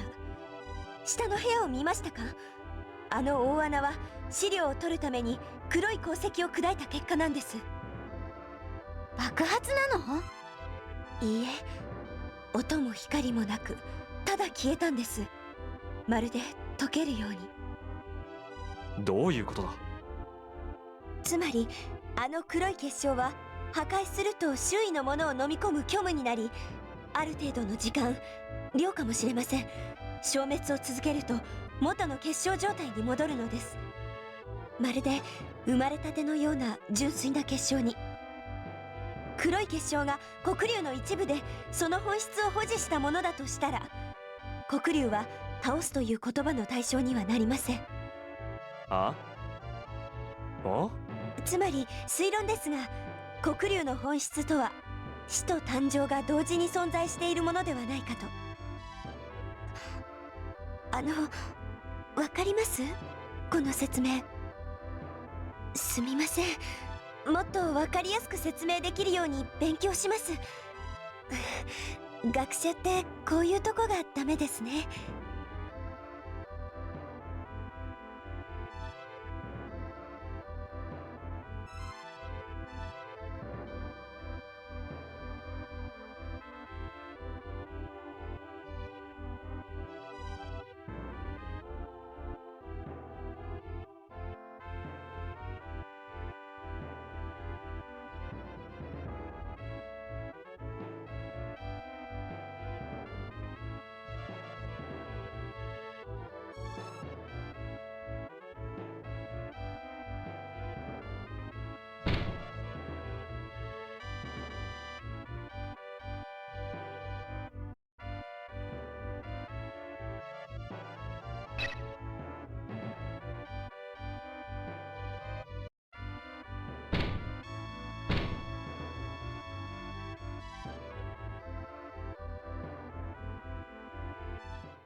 体のしびれは取れましたか？ああ、世話になった。だがさっきの魔物は一体？あの翼竜はこの村で育てたんです。育てた？翼竜は子供の頃から慣らしておくととっても人に懐くんですよ。だったらなぜ襲ってきたんだ？すみません。多分あなた方がこの地の民ではなかったから警戒してしまったんでしょう。ご迷惑をかけたお詫びにこの村の宿は自由に使ってください。こんな辺境の村に旅の人が来るなんて久しぶりですもの。きっと村の子供たちも喜びます。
彦様、現世の快気、誠に喜ばしく思います。彦、それが私の名か。はい、まずはそのようにお覚えください。魔導士よ、お前は何を知っている？人形の中に封じられていた私は何も思い出せぬ。その必要はありますまい。何？あなた様はただ一つの意志、私は一つの意志。あなた様はそれだけのために存在します。雑念はお捨てください。ではお前は何のためにこの私に貸し付くのだ？我らは御主黒竜の目覚めを望む者。そして我が御主の目覚めはあなた様のお力がなくては叶いません。またそれこそがあなた様の意志であるはず。何卒我らにその力をお貸しください。確かに私は黒竜の目覚めを望む。だがその理由は承知しております。あなた様の持つ魔の力は後継者に与えるためにあるのだということを。そう、黒の剣の後継者に。あなた様は剣の力の源、そして意志。我らは微力ながらその意志の助力にならんと欲します。ならば私の誠の望みもわかるであろう。後継者の剣士は2人おります。一人は風、もう一人は水。水の精霊の力を宿す剣士はここ貴族の塔へ剣を守護する黒髪の者と共に向かっています。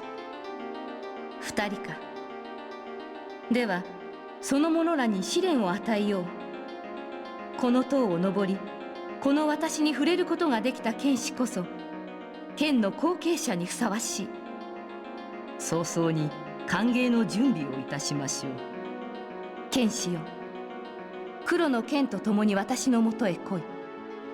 そして我が魔の力を受け取るのだ。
これは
この魔法は。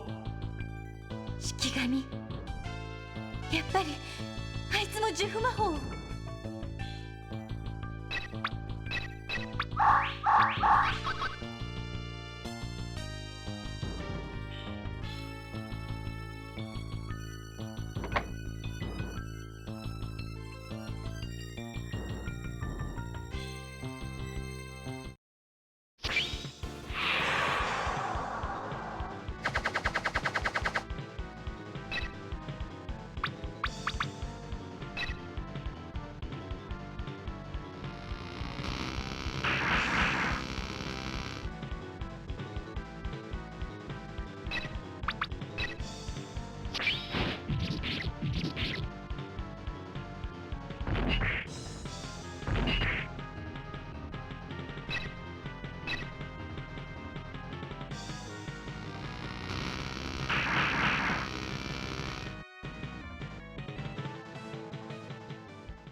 あ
私の式神をことごとく打ち破るとはな。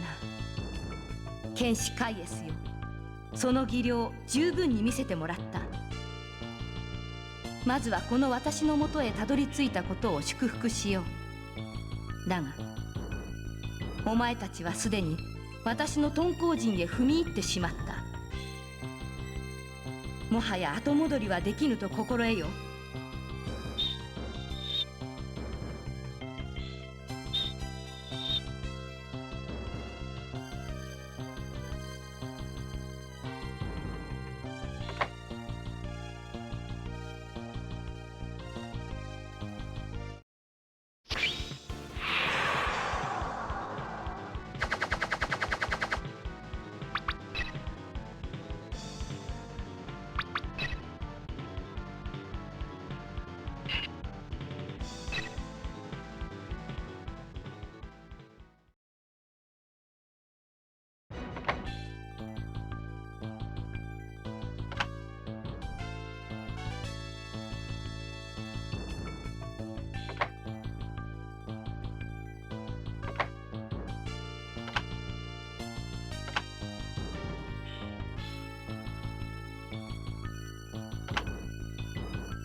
よく来たな、後継者よ。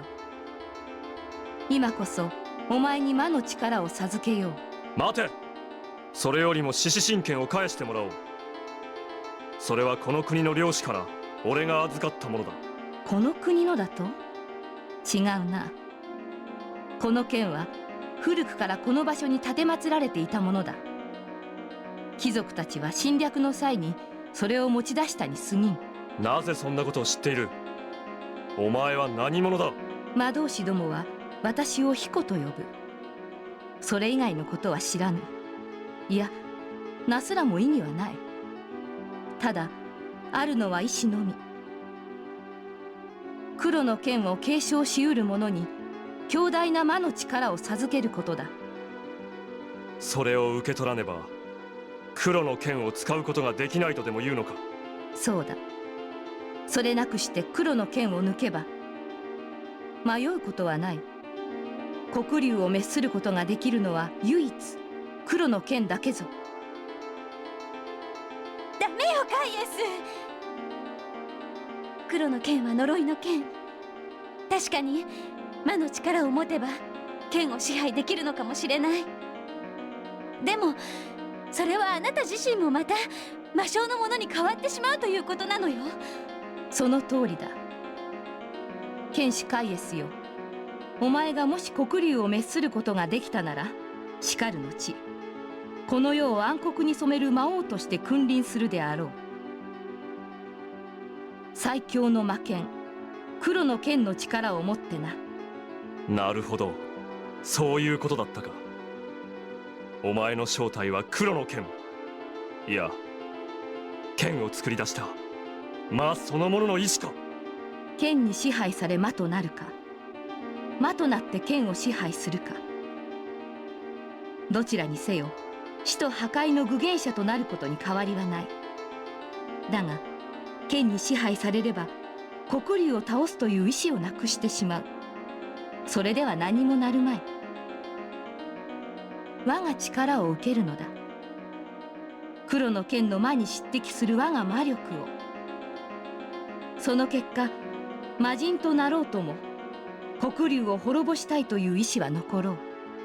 残念だがお前の誘いを受けるわけにはいかん。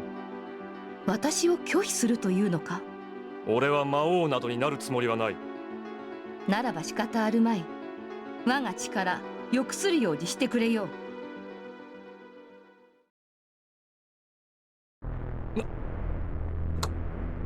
これは来る黒龍の波動。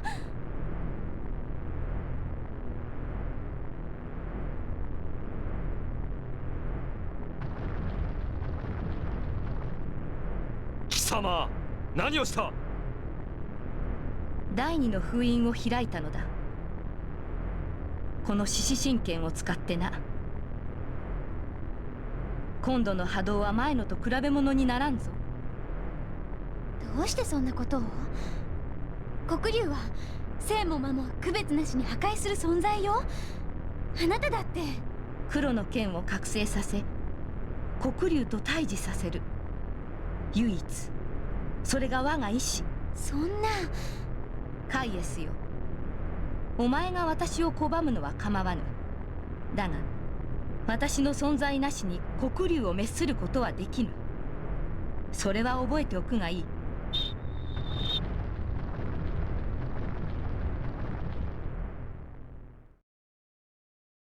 黒龍の波動だ。地上を横切っていったぞ。それもでかい。以前の波動の倍、いや数倍は大きいぞ。みんなが心配だわ。早く外へ。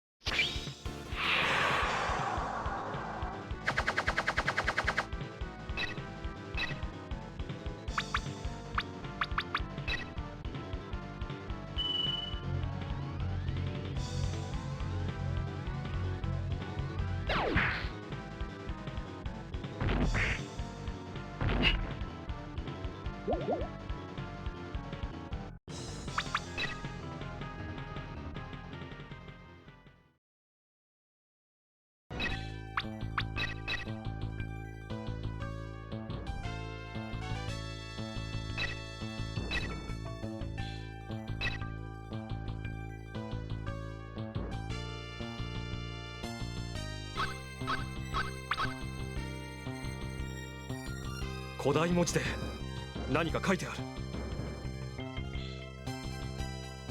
我が意志を次し者へ残す。我は聖なる剣と共に黒龍と戦いし者なり。誰だ。私は三使徒の一人ガルサ。その石板は私が読んでやろう。第一の封印は大地の礎。第二の封印は天にそびえ。第三の封印は地の底に眠る。聖なる剣をこの日に捧げよ。その時水門は開かれ、4つの聖石への道が通ず。4つの聖石は魔の力を封じ、第三の封印は魔の剣によって開かれる。よく考えたものだな。我がオンアルジの眠りを覚ます最後の封印が、そのオンアルジを滅する黒の剣によってしか開かれぬとは。古代の民とてバカではなかろう。カイエスよ、我らではその剣を使うことができぬ。黒の剣に認められねば我がオンアルジの封印は解けん。だがお前は後継者であることを拒んだ。お前にはオンアルジの目覚めのため働いてもらうはずだったが、これでその役割はもう一人の剣士に委ねられた。剣士？そいつはまさか風の名を持った男だ。ゼフィウドル。そうだ、お前の出番はもうない。満足したか？疑問に心を曇らせたまま死するのは本意ではあるまい。お前には剣士の名に免じてささやかな回答を与えてやった。今後我らの障害にならぬよう、お前らはここで排除させてもらう。排除だと？思い知れ、恩主の力を、恩主の意志を。古くよりこの地に住まう者は選ばれし者なのだ。私は恩主の波動によってより強大な魔獣を操る力を手にした。いでよ翼竜。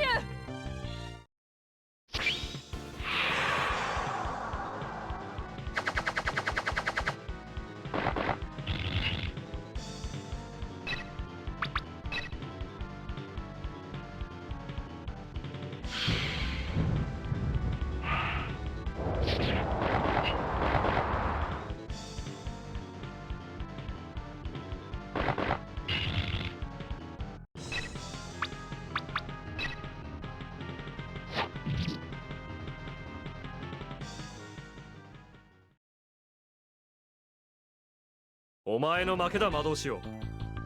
これ以上黒竜に関わるのをやめるか。さもなくば。確かにお前は翼竜をも倒した。今の私が操れる最強の魔獣さえも。負けを認めるか。負けを認めるかだと。愚か者め、私には負けはない。私は恩主の偉大なる恵みによって腐敗の力を手にしたのだ。お前は私に触れることもできぬ。腐敗の力だと。恩主の波動に覆われたこの地には私の下僕となるものが溢れている。私は魔獣を呼び戦わせるだけだ。お前が力尽きる時まで何度でもな。なんだと。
どういうことだ。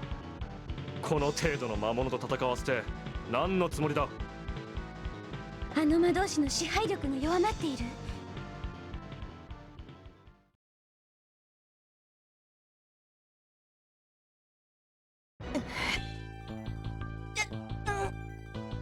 なんだ、どうなっているんだ。御主の力は私たちをより強大な存在にすると。己が身を魔物に変じたか。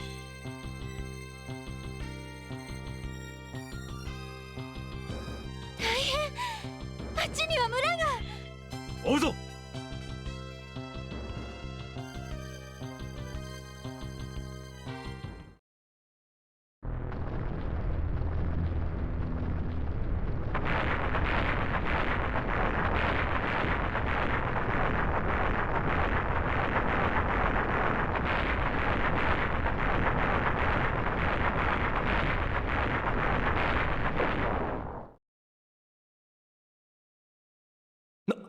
何事だ。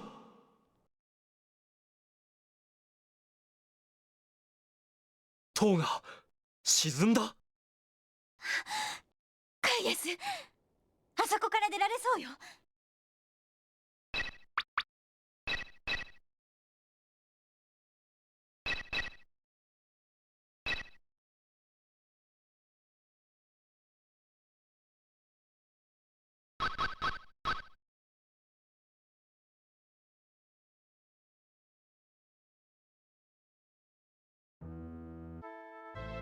魔物の匂いだ。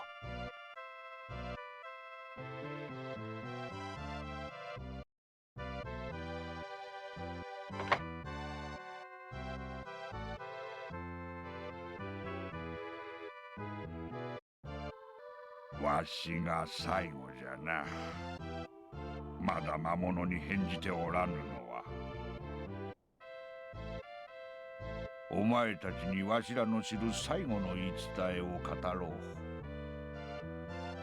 クライツェンの4つの遺跡、かつて黒竜を封じるために建てられた聖殿には、牙、鱗、羽、爪の4つのラピスが置かれておる。竜の体の一部を模した深き青に輝く成績じゃ。それらをすべて集めた者だけが黒竜の第三の封印への道を開くことができるという。そして第三の封印を解くのは魔の剣。このことが何を意味し、どのような結果を招くか、わしらには知る由もないが、第二の封印が解かれた今、塔は次なる道を指し示すため、地中深く沈み込んだ。沈み込む塔の膨大な重量が生み出した力、それこそが水門の開閉装置を作動させる力だったのじゃ。そう、すでに水門は開かれ、湖は干上がっておる。それにより4つの遺跡は今まで水に閉ざされていた真の祭壇をあらわにしておるじゃろう。4つのラピスは各地の遺跡の地下、真の祭壇に安置されておる。お主たちがこのクライツェンの地にて何と戦わんとするか、その答えをわしはまだ聞いてはおらぬが、もし黒竜を滅することを望むなら、4つのラピスを集めし後、奥深くにある第三の封印を目指すがよい。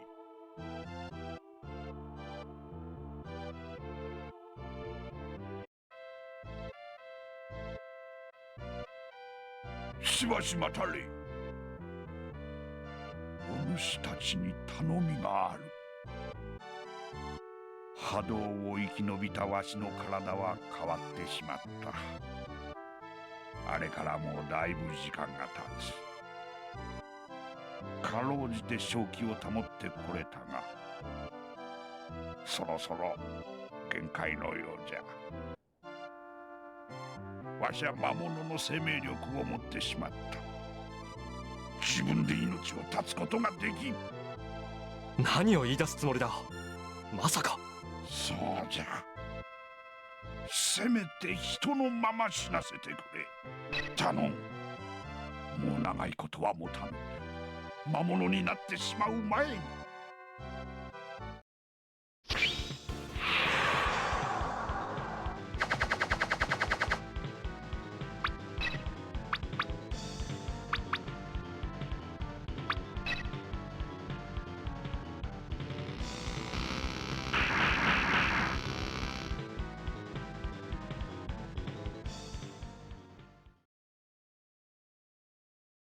何か助ける方法はなかったのか。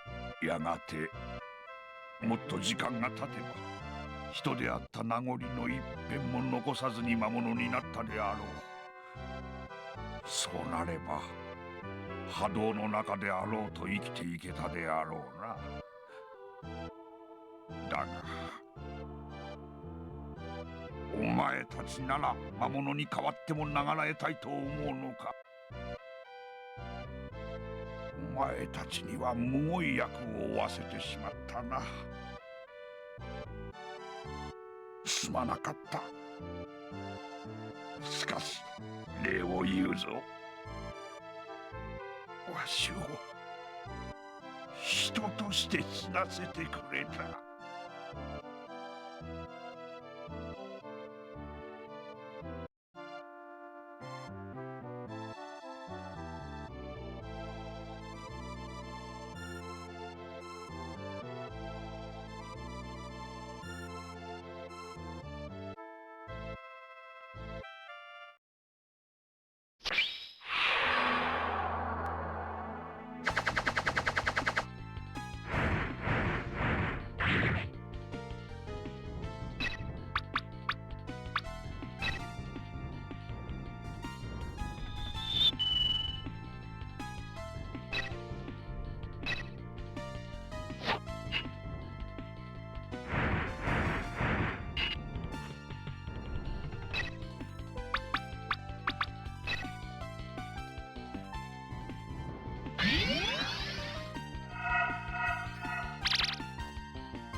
ルチアなの？みんな魔物に？本物の魔物に変わってしまったの？君は？みんなごめんね。こんなはずじゃ。私みんなを人間のままで生きられるように、いつかは滅んでゆく運命から救おうと思ってたの。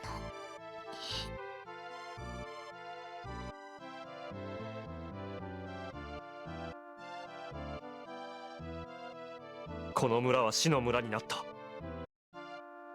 俺が殺した。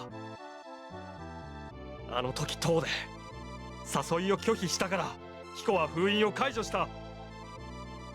カイエス！俺は黒竜を倒す。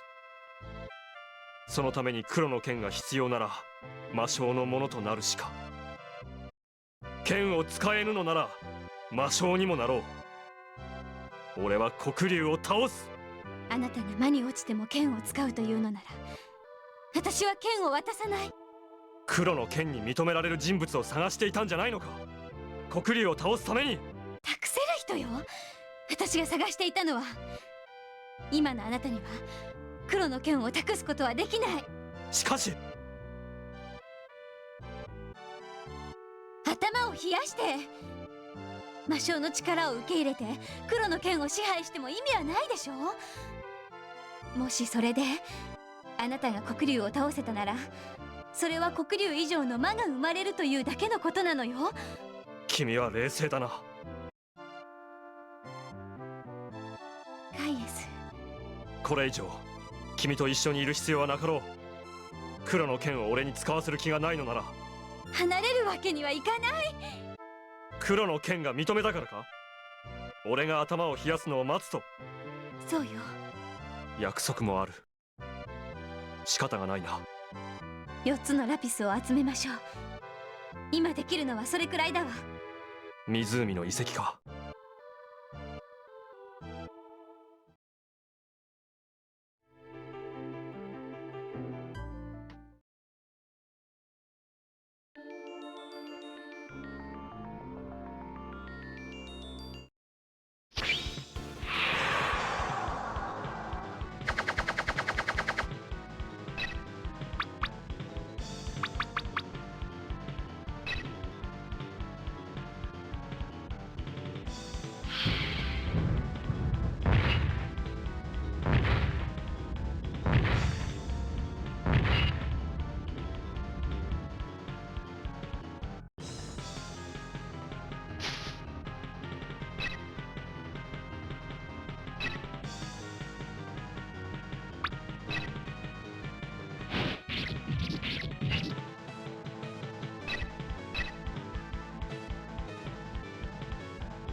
壁に図面のようなものが刻まれているぞ。これは多分湖と水路を表してるんじゃないかな。水路？中央の大きな円が湖とすると、そこから4本の水路が伸びてる先はちょうど4つの遺跡の位置と重なるわ。そうか。それぞれの遺跡の地下部分を満たしてた水は全部この湖とつながってたのか。湖の水がなくなれば全ての遺跡が地下へ降りられるようになってたのよ。それと図面上の遺跡の位置に重ねて描いてある絵は、湖の遺跡に爪、谷間の遺跡に羽、マッカロックには鱗、黒竜洞の遺跡には牙。これはそれぞれのラピスが立てまつられてる場所を表してるんじゃないかな。遺跡はあと3つか。このまま湖底を通っていけば対岸のマッカロックへ出られるかも。行ってみようよ。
忍さん、カイエスさん、無事でしたか？リールこそ、ここには黒竜の波動は来なかったの？いえ、波動はクライツェン全土に及んだようです。でも地を這うように広がったためか、山の上にあるバルクルーサだけは被害を免れました。私たちはちょうどそこにいたんで助かったんです。クライツェンはバルクルーサを除いて壊滅です。来るとこまで来たか。でもうまくいけば次に波動が襲ってきても今度こそ防げるかもしれません。ここの祭壇に書かれた古代文字からそのヒントが得られたんです。それは毒で毒を打ち消すのです。だけど波動は防げたとしても黒竜が目覚めてしまったら、鱗のラピスは、祭壇にあるはずの鱗のラピスはどうしたの？ラピス？あの青い宝石のことですか？そうだ。ごめんなさい、努力はしたんですが。どうしたの？領主様に献上すると言って兵士たちに奪われてしまいました。ただの珍しい宝石だとでも思ったか。取り返さなきゃ。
羽のラピスがない。ガーゴイルの石像も。くそ、どうやら敵に先手を打たれたな。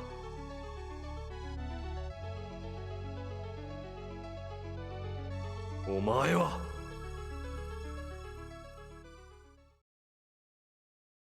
剣士カイエス、やはりこの場所へ戻ってきましたね。まじないし、いや、お前は黒龍の使徒だったな。そう、そしてあなたに道を示す者。お前は俺に黒の剣の後継者への道を示した。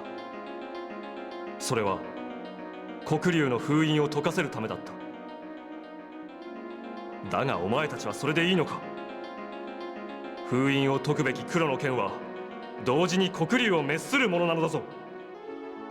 私たち三使徒は黒龍に身を捧げた巫女。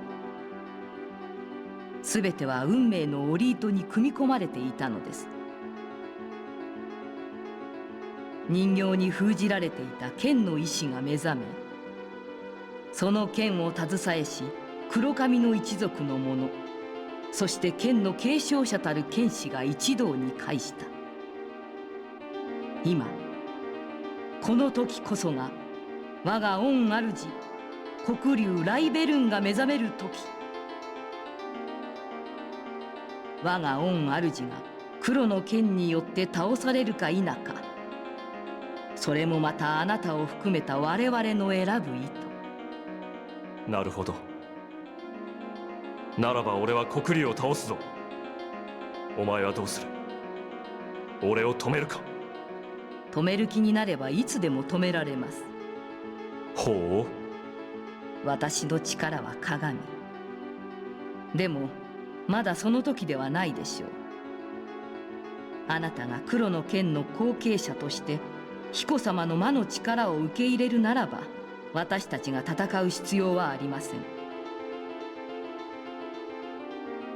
彦様こそは封じられていた剣の意志、そして剣の力の源。あなたはすでに獅子神剣が緑星章なしにはただのロングソードだということを知ってますね。黒の剣にとっての緑星章が彦様なのです。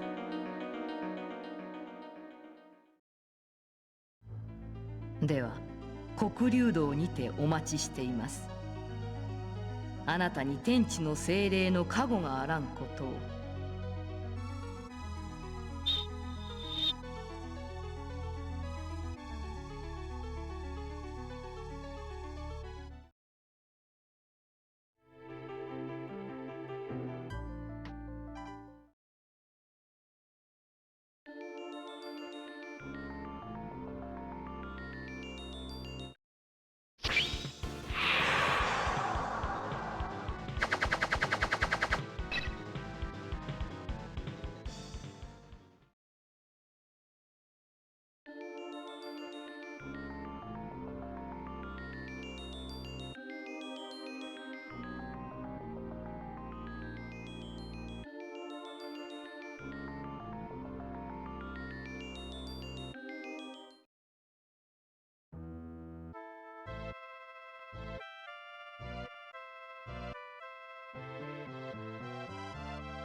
逃げる他に何ができるというのだ。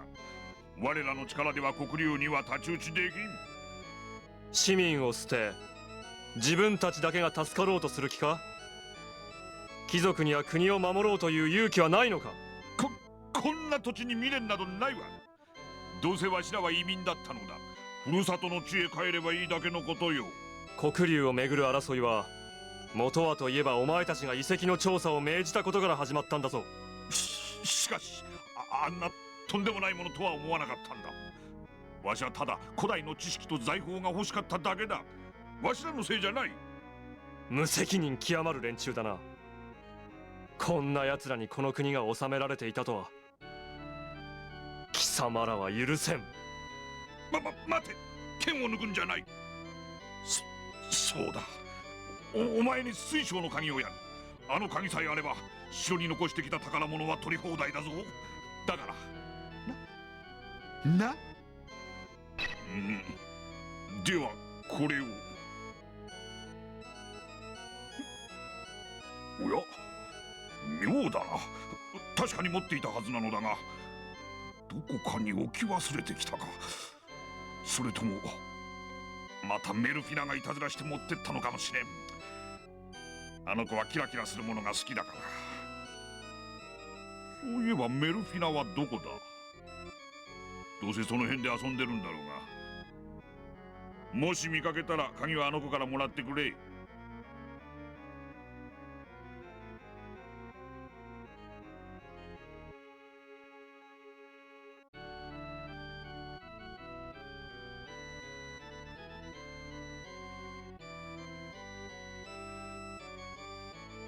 水晶の鍵？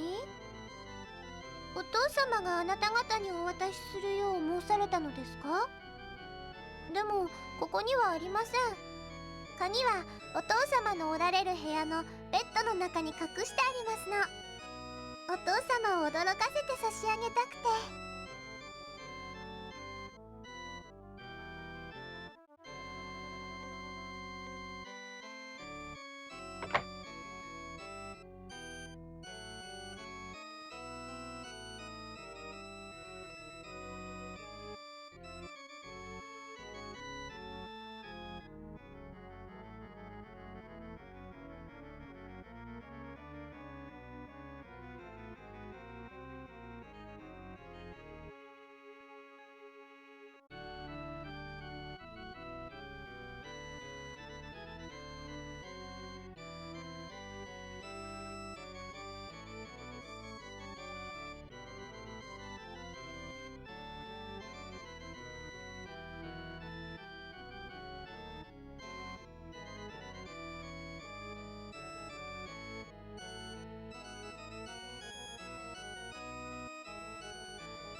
笑いたければ笑うがいい。わしにはこうするしかなかったのだ。待て、俺たちは鱗のラピスを探している。お前らが持っているんじゃないのか。鱗のラピスだと？竜の鱗の形をした青い宝石だ。あなたたちは勝手に逃げればいい。でも黒竜を倒すには鱗のラピスが必要なの。あれは城に置いてきた。信用できんな。表に置いてある積み荷を改めさせてもらうぞ。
さすがにやるじゃねえか。だが俺様はそう簡単にはいかねえぞ。どけ。お前とやり合っている暇はない。ふざけろ。今度はてめえを這いつくばらせてやるぜ。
また負けちまったかよ。俺は貴族の警護のために船に乗る。もうてめえに会うこともねえだろう。てめえに地べたを舐めさせられなかったことだけが心残りだぜ。じゃああばよ。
ガイアスさん、しのぶさん、今お二人を探しに行こうと思ってたんです。ずいぶん時間がかかってしまいましたが、ようやく黒竜の波動を防ぐ方法が分かりました。すごいじゃない。それでその方法は？毒には毒王です。黒竜の波動はあの黒い鉱石の波動と反発するんです。黒い鉱石と波動がどっちも同じ毒じゃなかったの？いえ、毒素として見れば同じで、その及ぼす効果も同じなんですが、そう、磁石の S 極と N 極が反発するような感じと思っていただければ近いです。なんとなく分かったような。しかしあんなものを身につけていては今度は鉱石の毒にやられてしまうぞ。黒い鉱石の発している波動に指向性を持たせることができれば、なんとか使えるようにと努力しているんですが、物が物ですから、今のところ。黒い鉱石で防具でも作るというのか？身につけてるものには影響を与えず、黒竜の波動を操作してくれる効果を出したいんです。毒には毒。毒の専門家にでも聞きに行ってみるか。黒い鉱石のことで何か知ってる人がいると助かるんですが。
黒い鉱石とあの波動が反発する。黒い鉱石に指向性を持たせろ。まったく貴様ら次から次へとろくでもないこと。そうじゃな、このわしにならできるかもしらんが、そのためには黒い鉱石が大量に必要だな。大量にだと？いつぞや持ってきたちっぽけなかけらでは足りんということよ。この村を出て東南へ行くと黒い鉱石のせいで学者どもが閉鎖した鉱山がある。あの洞窟へでも行って掘り出してくるんじゃな。入り口の鍵は学者どもが持っとるじゃろう。もし運よく黒い鉱石が手に入ったら真っ先にわしのとこまで持ってこい。できるだけのことはしてやろう。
黒い鉱石が見つかった鉱山ですか？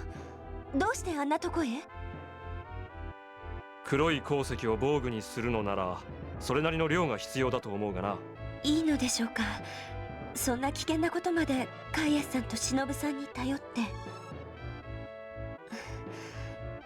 これは貴族出身の学者が船に乗る前に話してくれたことですが、以前あの鉱山からは貴族の命令によって大量の黒い鉱石が掘り出されたそうです。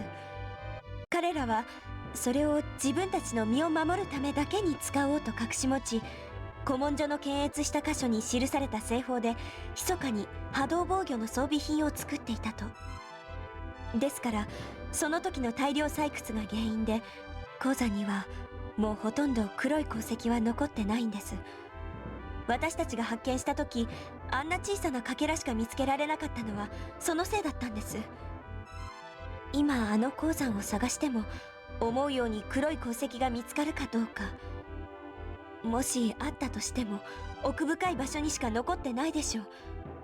それでも波動を防ぐ手立てがなければ黒竜と戦うことなど不可能だからな。今はできる限りのことをやるだけだ。わかりました。ならばこの鍵を。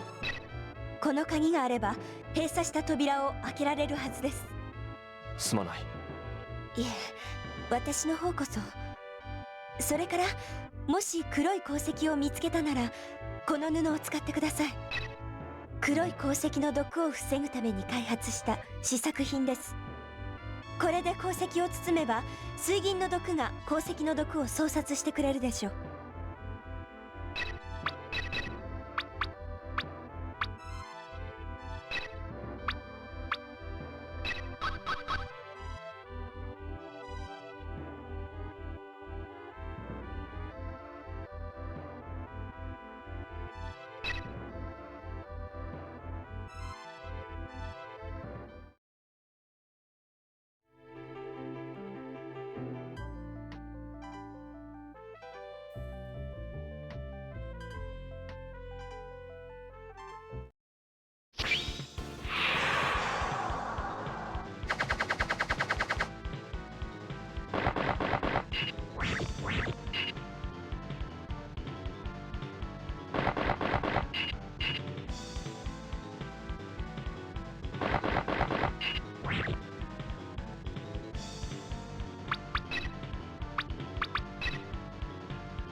ほう、黒い鉱石を取ってきたのか。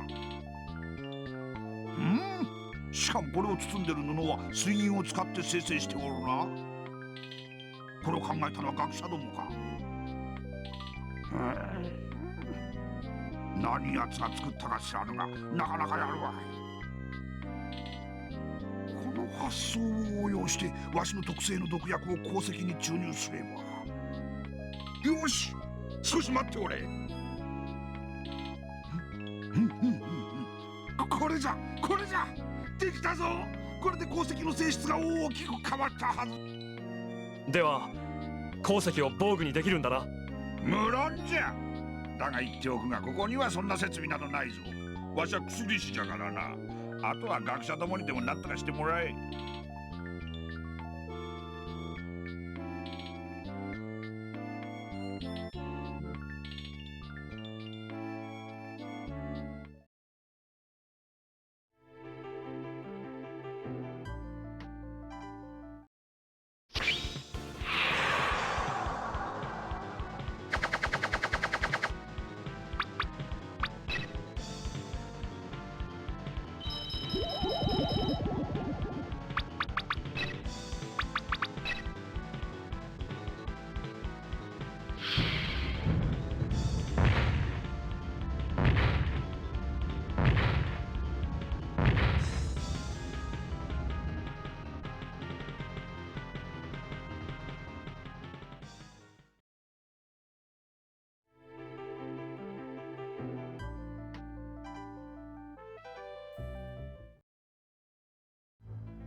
薬師のパルマンさんが黒い鉱石に改良を。よかったらちょっと見せてもらえませんか？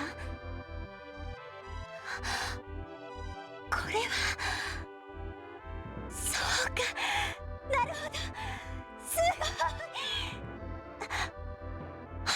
い。すみません、勝手に興奮しちゃって。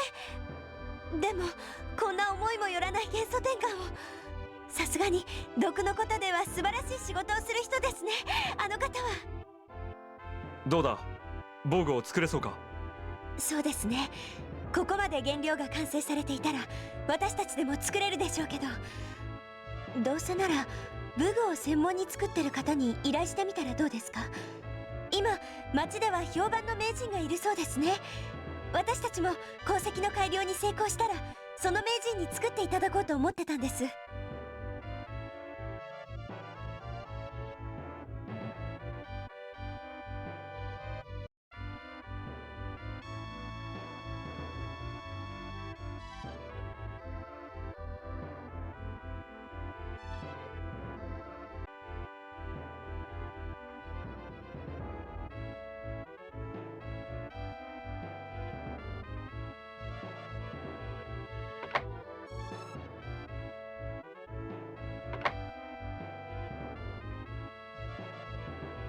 何？黒い鉱石を使って防具を作れだと？どれ、そいつを見せてみろ。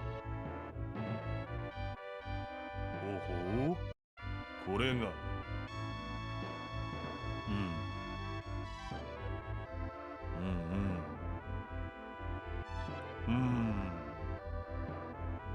面白い。やってみようじゃないか。手数をかけてすまん。費用はどれくらいだ？そうだな、今回に限って金はいらん。ただしお前らには実験をやってもらうぞ。実験？これから作る防具が本当に黒竜の波動を防げるかどうか、その実験だ。文句はないな。よし、いい覚悟だ。防具ができ次第城に行くぞ。効果のほどを確かめさせてもらおう。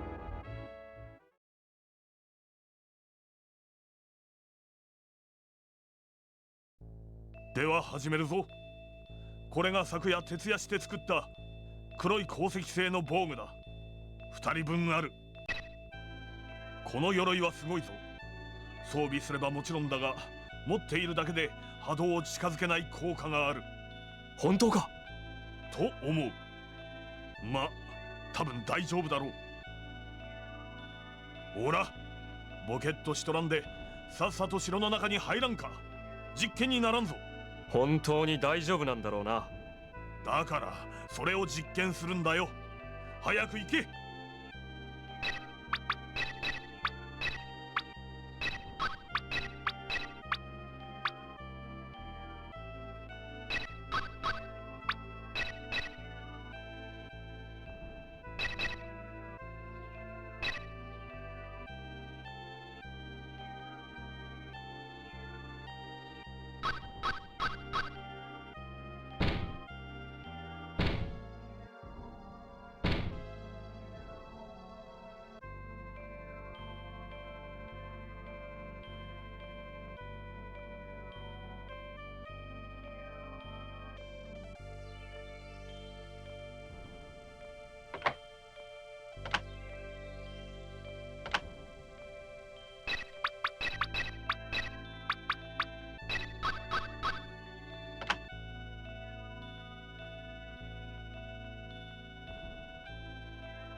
来たか。この男がお前と話したいそうだ。ようカイエス、腕を上げたそうじゃねえか。貴様ら。へへ、玉座ってやつは座り心地がいいな。俺はすっかり気に入っちまったぜ。何を企んでいる？黒の剣とやらを頂戴しようと思ってな。何？この世にかなうものなき最強の剣なんだろ。あれよ、力さえ手に入りゃいいんだ。ともかく一番強いやつになりてんだよ。そう思って生きてきたし、これからもそうだ。だからこの姉ちゃんの話に乗ってみたわけよ。貴様は最強の力を得て何をするつもりだ？さてな、この国を丸ごともらうってのも悪くねえし、ま、いろいろやれることはあんだろ。バカなことを。黒の剣は黒竜を倒すために作られた剣だぞ。黒竜？俺の知ったことかよ。ここがヤバいってんなら他の国に行くだけのことだぜ。そうか。ならば貴様に黒の剣を渡すわけにはいかん。この世に魔王を生み落とすことになるからな。へえ、魔王とはね。黒の剣とはそれほどかよ。え？黒の剣こそはこの世にあらざるもの。魔界そのものの具現化した姿に等しい。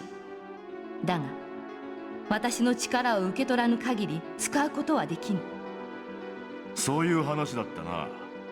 だがよ、その前に剣そのものがなきゃ話にならねえ。なおいカイエス、てめえと俺との因縁、俺の持つ扇書、それと黒の剣、全部ひっくるめてぼちぼち決着をつけようや。もうめんどくせえぜ。俺もそう思ってたところだ。よーし、面白くなってきやがった。勝った方が総取りってことでいいな。よかろう。場所はこっちで決めさせてもらうぜ。そうだな、ドラールの村にある丘の上だ。映画てめえ、逃げずにちゃんと来いよ。貴様こそな。言ってくれるぜ。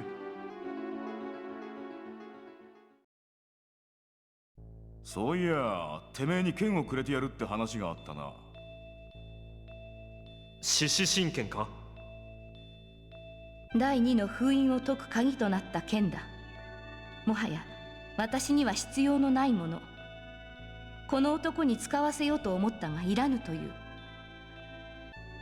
ま、俺も生身の人間だから波動防御の鎧だけはありがたくもらったがよ。剣に関しちゃおめえと約束しちまったからな。それにこれぐらいサービスしねえと勝負にならねえよな。え？カイエス。獅子神剣はここの事件牢に放り込んどいたぜ。欲しけりゃ取りに行きな。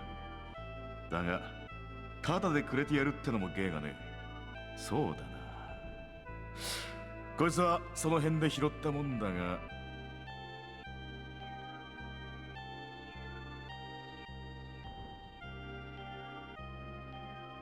手付け代わりにはちょうどいいだろ。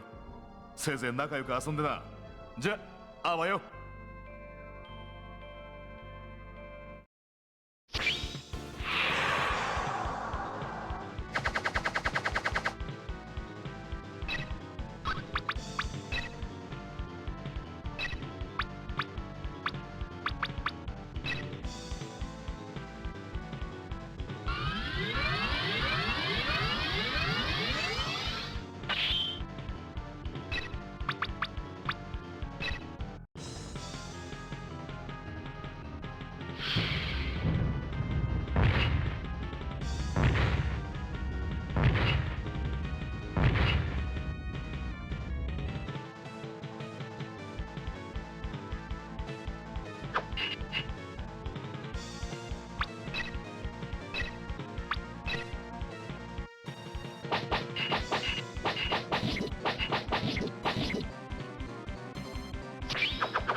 扉が開いてるぞ。波動が、この中から黒竜の波動が溢れ出てるわ。波動の発生源はここだったか。すると今この中の空間は黒竜堂につながってるのか。おそらくね。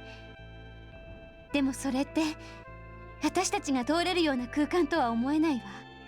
どういうことだ。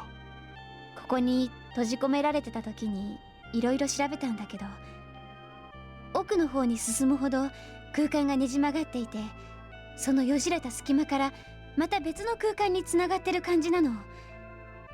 しかもものすごく不安定で、波動はそんな隙間の一つから侵入してきてるんじゃないかな。だから今は失神剣の回収に専念した方がいいと思うの。わかった。ともかく剣を探しに入ろう。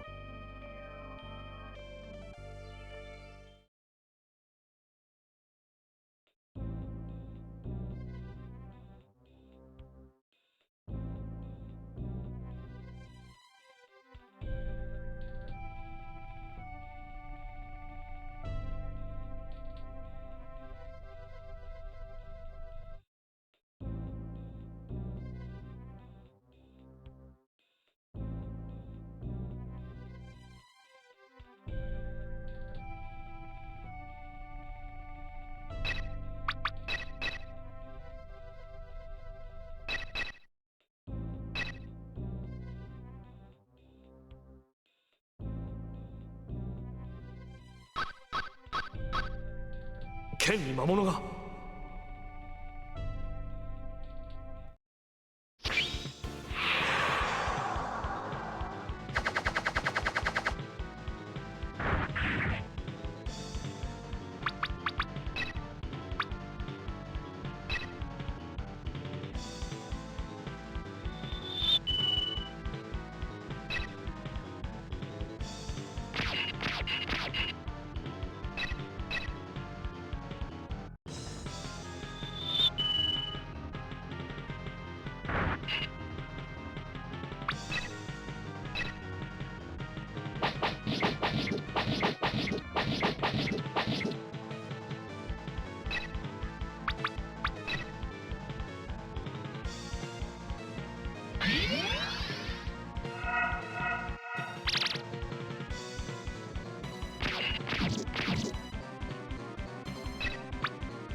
今のやつどこかの空間から獅子神剣に引き寄せられたのか。この牢の性質上あり得ることね。もしかしたら黒竜の波動もこの剣に。はるか昔黒竜と戦った剣だが、ついにその鱗を貫けなかった剣か。獅子神剣にこもっていた思いが黒竜堂と次元牢の空間をつなげたのだろうか。カイエス、やはりこの牢だけは人が手を触れずにいた方が。そうだな。行こう。ドラールの村でゼフュードルが俺を待っている。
私ここで待ってる。すまない。待たせたな。よ、獅子神剣は手に入れたか？上等だ。てめえと遊ぶのも終わりだと思うとちょっとばかり寂しい気がするぜ。柄にもねえがよ。不思議だな。俺もだ。この丘はいい風が吹く。俺がこの国で一番気に入った場所だ。ああ、いい風だ。俺たちが剣の修行をしてたあのしけた村にもこんな風が吹いていたな。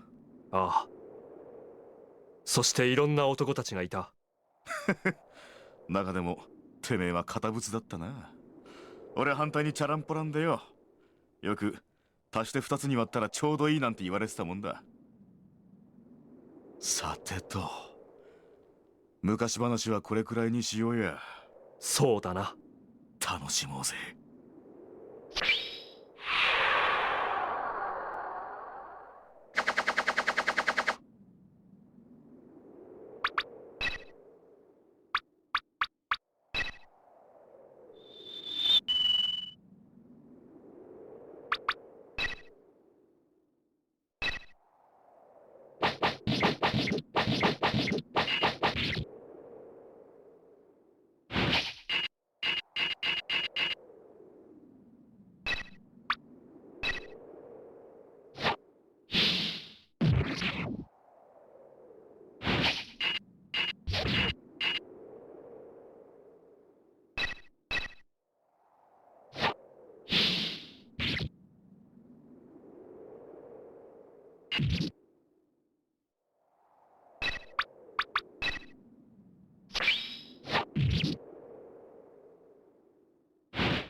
なかなかやるじゃねえか。そろそろキャリをつけようぜ。ああ。がらんでくるか。しかしあの乱剣をすべてかわすことは、師匠。人を切ることはなるまじきなり。我は切られぬを勝ちとするなり。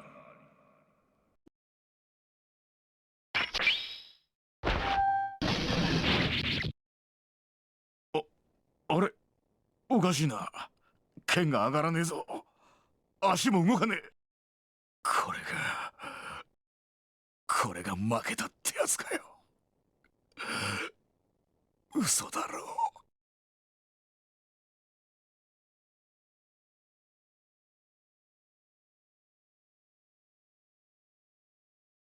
う。参ったなこれ。おいカイエス、てめえメイドの土産に奥義の口伝教えろよ。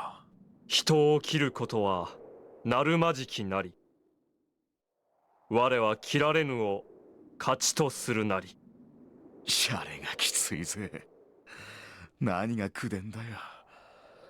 道場の掛け軸に書いてあったそのまんまじゃねえか。本当か。なるほどな。負けた理由が分かったよ。俺はやっぱり力ってやつに頼りすぎていたってわけだ。カイエス、この剣士の書を返せ。てめえならきっと極められるだろうぜ。ゼフュードル。クソったれ。ずいぶん寒いじゃねえか。風が冷てえ。おいカイエス、凍えちまうぞ。早く戻ろうぜ、道場によ。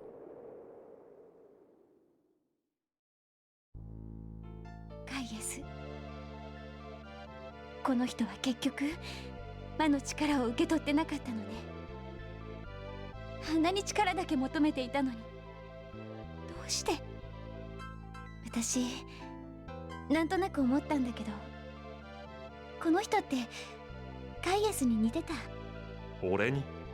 うん、何もかも違うんだけど、それでもどこかがね。ずっと昔からいつか倒さねばならない男だった。それはこいつにとっての俺もまた同じだっただろう。でも終わったのね。ああ。だが俺たちにはもっと大きな敵が残ってる。うん。行こう、黒竜洞へ。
わからぬ。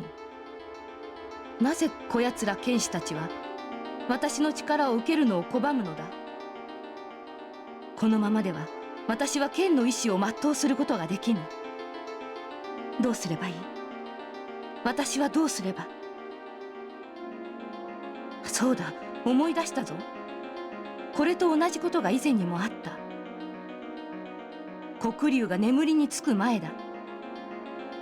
あの時も多くの剣士たちがいた。だが剣を使える者は一人もいなかった。黒の剣は剣の形をした魔そのもの。人に使えるはずはなかったのだ。だからこそ私が、いや違う、私は一体何者なのだ。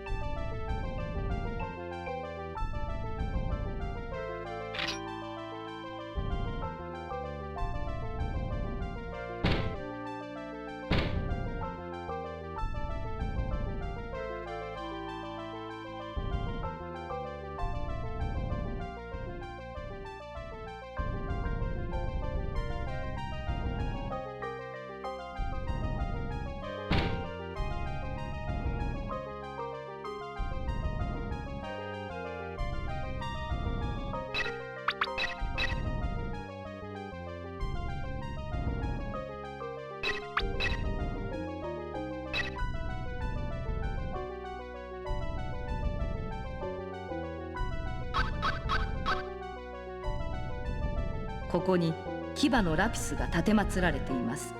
しかし今のあなたに渡すわけにはいきません。最後の三使徒か。お前らは俺が目障りだそうだな。ここへたどり着いたのが俺の方でがっかりしたか。いいえ、私にとってはどちらでもよかった。決闘で生き残ったのがあなたでもあの剣士でも。あなたは黒竜を目覚めさせ戦いを挑む。そして黒竜に打ち倒される。もし逆に黒竜を滅ぼすことができたなら、魔性の剣を振るう魔王としてこの世に君臨する。そういう運命の意図をあなたは選択するでしょう。どっちもごめんだな。あなたを止めるのはたやすいと言った。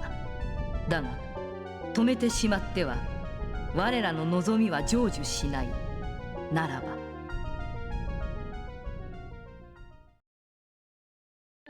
そう、あなた自身に代わってもらうしかない。貴様何を。できることならあなたには自らこの運命を選んでほしかった。お別れですね、カイエス。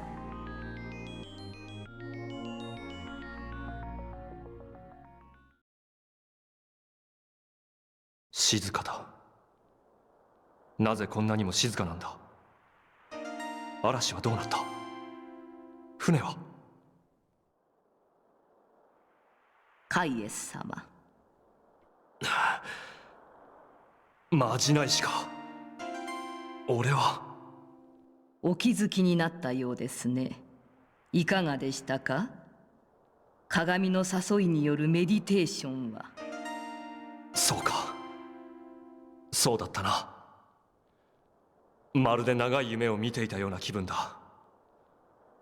あれは一体。あなたが何をご覧になったか私には知る術もありません。ただそれを夢と思われるのなら、それはまことに夢として消え去ってしまうでしょう。しかし現実とするならば。もういい。どうもお前たちのような連中は言うことが雲をつかむようでかなわん。ところでここはどこだ。ここは谷間の遺跡です。ここにいる限りモンスターに襲われることもありません。せめて今少し体力が癒えるのを待たれてはいかがですか。そうか。それもいいかもしれん。だがまじないしよう。さっきの鏡のあれは本当に幻影だったのか。俺には今この瞬間こそが幻影のような気がしてならん。幻影。なぜあなたはこの世界を幻影と言い切るのですか。確かにあなたはさまざまな出会いと戦いを経て今ここにいるとの思いを持たれているでしょう。しかしそれもまた鏡の誘いによるメディテーションで見せられた幻影の一つ。あなたが見ていたのは選ぶべき運命の折り糸の一本でしかない。あなたは初めからここ谷間の遺跡を一歩も動いてはいないのです。まじないしよう。以前にも俺は言ったはずだ。自分の目で確かめればいいことだと。鏡の幻影が記憶にある俺か、あるいは今ここにいる俺なのか、この剣で確かめさせてもらうぞ。剣？なるほど、剣技ですか。これは誤算でした。私の魔境は見せられた者の魂を捉え、その運命を支配する。今からあなたは黒の剣を振るう魔王としての運命へ導かれるはずだった。そしてその運命を自ら選択するはずだった。そう、ここは鏡の中、魔境が作り出した幻影の過去。ここにいるあなたもまた鏡に投影された幻影。本来なら何もかもがあなたが最初に鏡のメディテーションを受け入れた時のままのはず。それがさすがは継承者というべきか、いや剣士という存在が黒の剣に気に入られているのか。そうか、今はっきりと思い出してきたぞ。お前は黒竜堂の遺跡で俺を鏡に。あなたが黒の剣を使って我が御主を目覚めさせたなら、そこで役目を終わらせるつもりでした。このまま魔境に運命を操られていれば、すべて予定通りだったものを。事態がこうなってしまった以上、我が御主の目覚めと引き換えに、私は自らを滅ぼさねばならないでしょう。すなわち、あなたの魂には消えてもらうということです。ここにいるあなたを殺せば、現実世界のあなたは鏡の中の自分を失うことになる。しかし何も心配することはありません。これから先は私が代わりを務めます。鏡の中の体が動けば、現実の体も動くのです。あなたを殺せば、私は鏡の中のあなたになれる。そして現実のあなたを操ってあげましょう。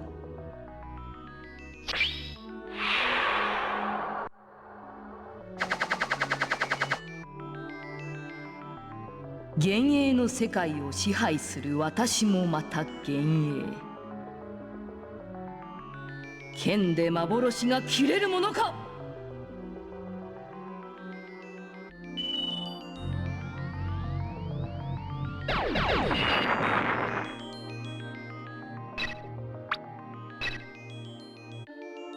どうやら剣技の本質を知らんらしいな。貴様が幻ならふさわしい技もある。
おのれ、魔法ばかりか影まで切り裂くとは。剣技がまさかこれほどの。御主様。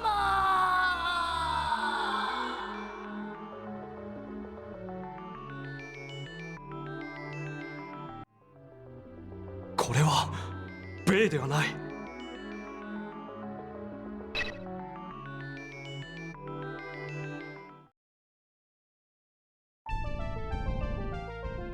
カイエス、大丈夫。よかった、正気に戻ったのね。ここは。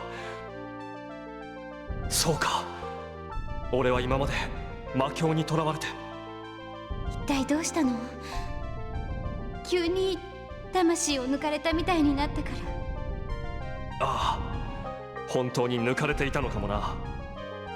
それより B は消えてしまった。消えた？あの人の持っていた鏡の中にはどこかの場所で戦ってるガイエスの姿が映ってたわ。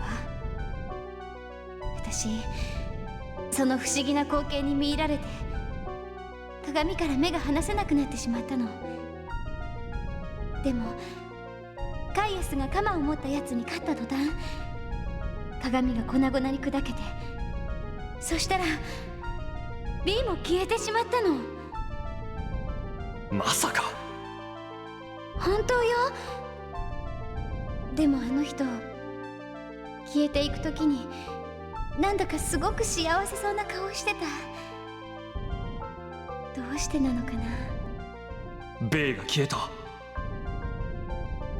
そうか、もしかすると三使徒の最後の一人と思っていたのは別の。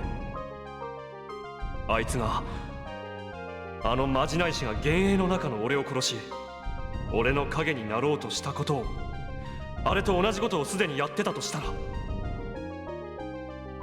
ベイという名の三使徒は初めからこの世にいなかったのかもしれん。俺たちの前にいたのは鏡の中の自分を殺されていた一人の女。俺にはただそれだけだったような気が。これで黒龍の三使徒は滅んだ。彼らに生を奪われた者たちのために今は祈ろう。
俺は一足早く入江の村に行って待ってるぜ。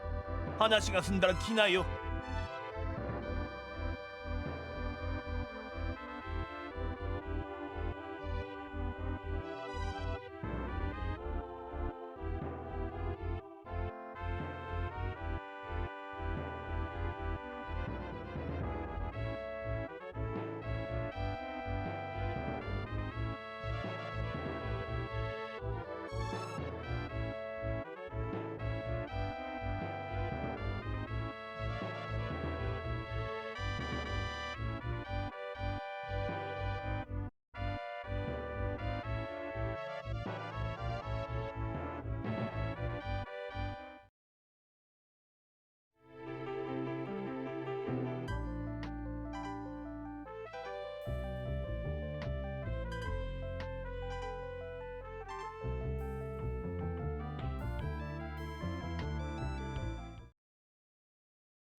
双方の村のことは聞いたよ。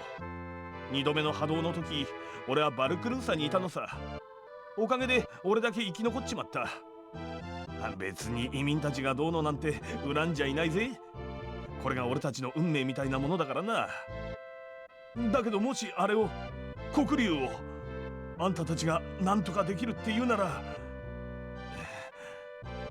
貴族の船の残骸はこの先の入江だ。ドアの鍵は開けておいたぜ。昔から海に投げ出されたものは潮の流れに乗ってみんなこの入江に流れ着く。もちろん死体もだ。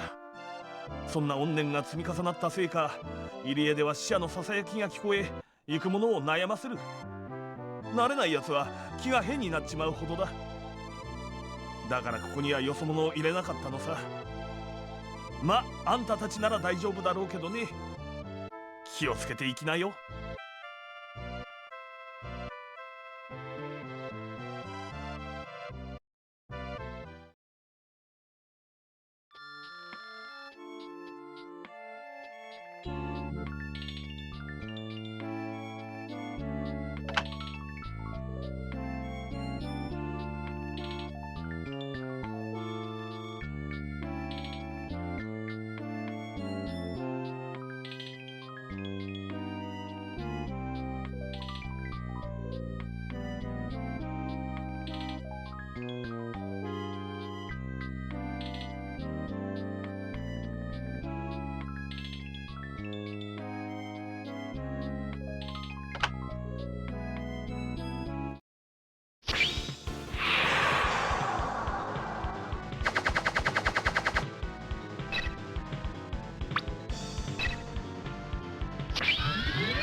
誰だ？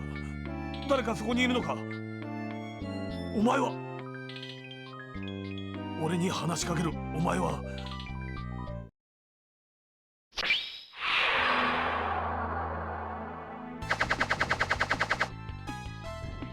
覚えてる。覚えてるぞ！貴様らだけは忘れるかよ！死んだ。みんな死んだ。ユーバー向こうもその側近もその家族たちもみんな嵐に飲まれて死んじまった。黒龍は俺たちが逃げるのを見逃してくれなかったんだ。そうだよ、俺もそうさ。俺もあの嵐でみんなと一緒に貴様らのせいだ。俺がこんな姿になっちまったのは貴様らさえこの国に来なければ黒龍の怒りに触れることはなかったんだ。貴様らさえ貴様も俺と同じ姿にしてやる。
俺は最後までてめえには勝てなかったな。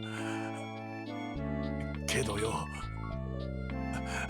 今はなぜか不思議と満ち足りた気分なんだ。これでやっと死ねる。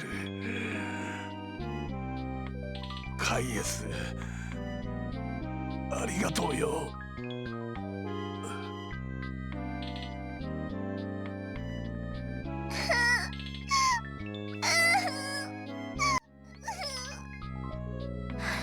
生きてる。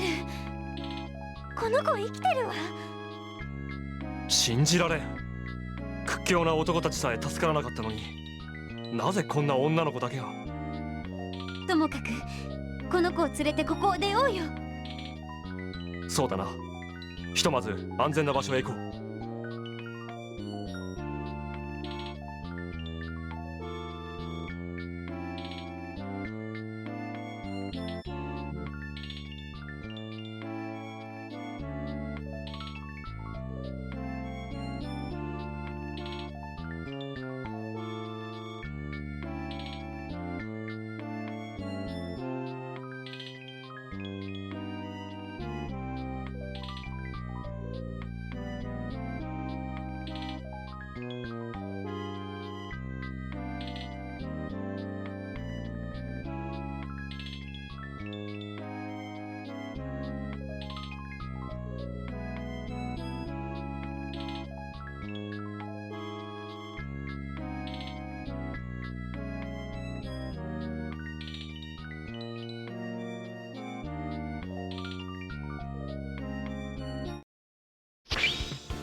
この女の子は？生き残りだ。たった一人の。生き残りなバカな。どうやってあの嵐の中を生き残ったってんだ？カイエス、見て。ん？この子の胸元にぶら下がってる宝石。これは鱗のラピスか。鱗のラピス。そういうことだったのね。ラピスの守護の力がこの子の命を救ったのか。そうだからこの子だけが。多分貴族たちはラピスの持つ力を知っていた。だから自分たちだけは逃げ切ることができると確信してたのよ。だが4つのうちの1つだけでは最悪を避ける力になり得なかった。もし彼らが4つ全部を持っていたら無事に逃げ切れたかもしれないけど。嵐に襲われて自分たちの運命を悟ったユーバームはせめてこの子だけは助けようとしたんだろう。鱗のラピスを授けることで。剣士様、ん？私がお父様から授かったこの宝石はそんなに力のあるものなのですか？ならばこれは剣士様にお預けしたいと思います。鱗のラピスを俺たちに預けてくれるのか？はい、助けていただいたお礼と、それからお二人のご無事を祈ってこの宝石をお預けします。ありがとう。全てが終わったら必ず君の元に返しに来るよ。だけどこの子、この後どうしたら？身寄りがなくなってしまったのだから。おとん待ちな。ゲーツ、ここでこんな風になったのも何かの縁だ。俺が面倒を見るよ。お前。黒竜のせいで俺も身寄りをなくしちまったし、他にもそんな奴はいくらでもいるさ。子供を欲しがってる家はすぐに見つかるだろうよ。それまでこの子は俺が責任を持って預かる。だからあんたらは心配せず存分に戦ってくれ。そうだったな。お前、双方の村で親類を。俺は辺境の者として生まれ、移民たちの地で暮らしてきた。そしてお互いがどれだけいがみ合っていたかも全て見てきた。だけど今黒竜がもたらした混沌でそんな根深い対立さえも無意味なものになっちまった。当然だよな。黒竜にとっちゃ人間のいがみ合いなんざアリの喧嘩のようなもんさ。黒竜は混沌とその中からの神聖を司るものだといつか長老に聞いたことがあったけど、皮肉だぜ。黒竜のおかげで俺たちはやっと新しい国と新しい人と人とのつながりを持てそうなとこまで来たんだ。だがよ、黒竜はやっぱり黒竜さ。奴が目覚めたら最後、俺たちは儚い夢だけを残して奴の腹の中に飲み込まれちまうんだ。カイエス、頼むぜ。お前らだけが今は俺たちの。俺はもし生き残ることができたらこの地の全てを新しいものに生まれ変わらせたいんだ。その時はカイエス、お前にも手伝って。あ、いや、今はそんなことを話してる場合じゃねえな。しっかりやれよ。負けるんじゃねえぞ。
結界？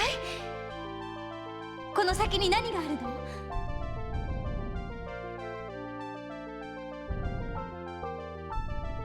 ラピスを祭壇に置くよ。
魔物が取り付いてるぞ。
たか剣の後継者よ。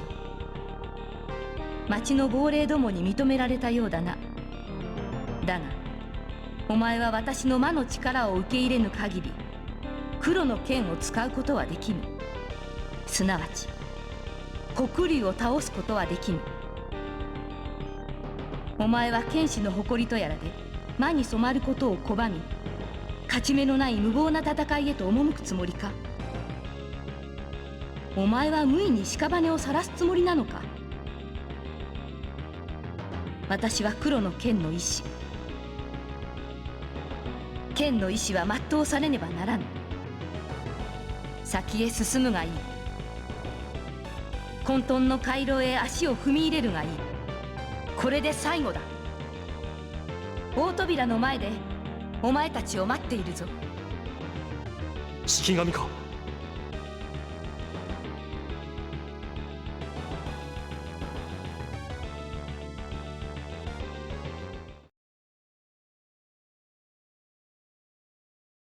ここは魔物の気配がないな。結界が張ってあるのかも。古代人たちのか。さっきの石室軍が住居跡なら、ここは一種の聖域じゃないかな。混沌の領域を目前にしたレテの川か。ここを渡ると黒竜の住か。先は長い。ここで休息を取っていこう。こんな泉を見てると、これから大変な戦いが待ってるなんて信じられない気分ね。ああ、そうだな。カイエス、うん？今までありがとう。私、あなたがいなかったらここまでやれなかったと思う。俺も君には感謝している。何度危ないところを助けてもらったことか。そんなことない。そんなことないよ。ごめんね、こんな戦いに巻き込んじゃって。私さえこの地へ来なかったら、あなたは。気にするな。剣技を身につけた者の宿命だ。俺の生まれた剣士の村ではかつて奥義を極めた者も何人かいたが、彼らもまた戦いに生き、戦いに準じたのだ。そしてそれこそが剣士の俺にとっての喜びなのだから。たとえ相手がかなわない敵でも。そうだ。だからなのかな、この恐ろしい黒の剣が唯一あなたたち剣士の手のひらにだけ収まるのを許すのは。強大な力を持った剣はその将魔を問わず自らふさわしい持ち主を選ぶというわ。もし黒の剣が俺を選ばなかったとしても、俺は黒竜を倒す。今ここで黒竜を解き放ってしまったら、クライセンは、いや地上のすべての国は混沌の無に帰してしまうだろう。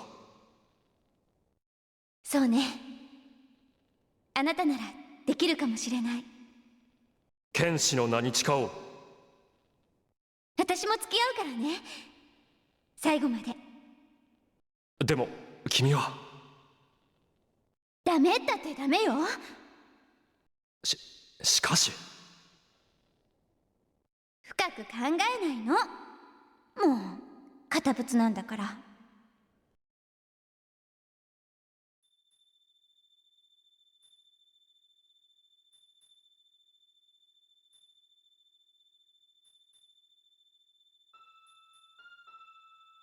見て、すっごく綺麗。ああ、夜行中の群れだ。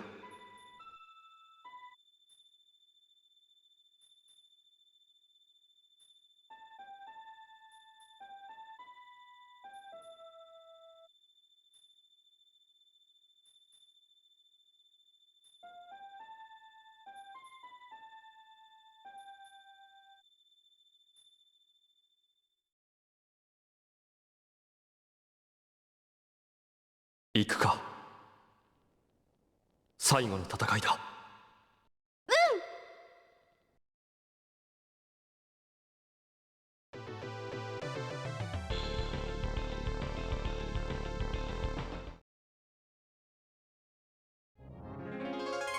見て、ここは洞窟全体が黒い鉱石よ。黒竜が近い証拠だな。ここでは黒竜が存在していることで全てのものが別の何かに変質してるようね。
なぜこんなところに。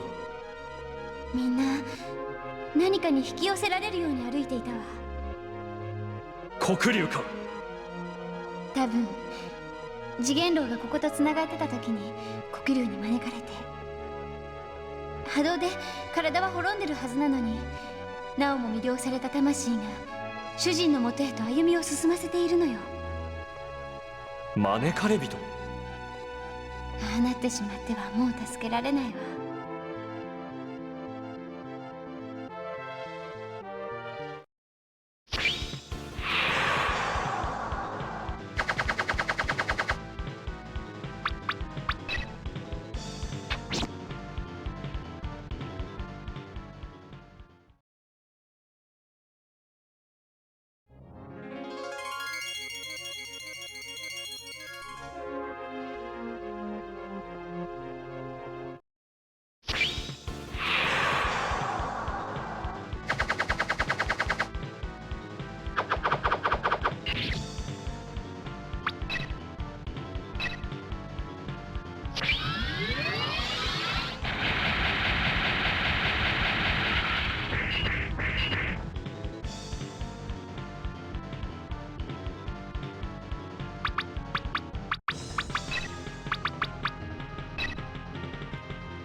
この扉の奥で黒龍は眠っている。ここが終点というわけか。お前たちを待つ間、私はずっと考えていた。私は何者なのか、何のために存在しているのか。黒の剣の意志を成就させるために私は何をすればよいのかを。そして得た結論は、お前たちを殺すということだ。黒の剣はこの私が使う。何？後継者であることを放棄した者に大いなる悔恨と絶望を与えてくれよう。お前が受け取るのを拒んだ魔の力がどれほどのものか思い知るがいい。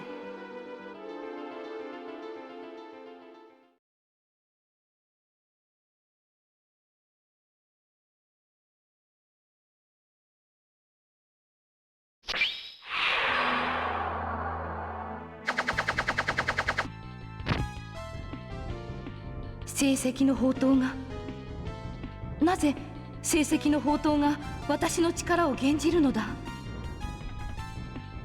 第三の封印への鍵が私の弱点だと。私が第三の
力が、魔の力が失われてゆく。私は負けたのだな。だが今初めて分かった。お前たちに倒されることによって私が何だったのかが。私こそが第三の封印だったのだ。お前たちは私を倒すことで封印を開いてしまった。これで黒龍は目覚める。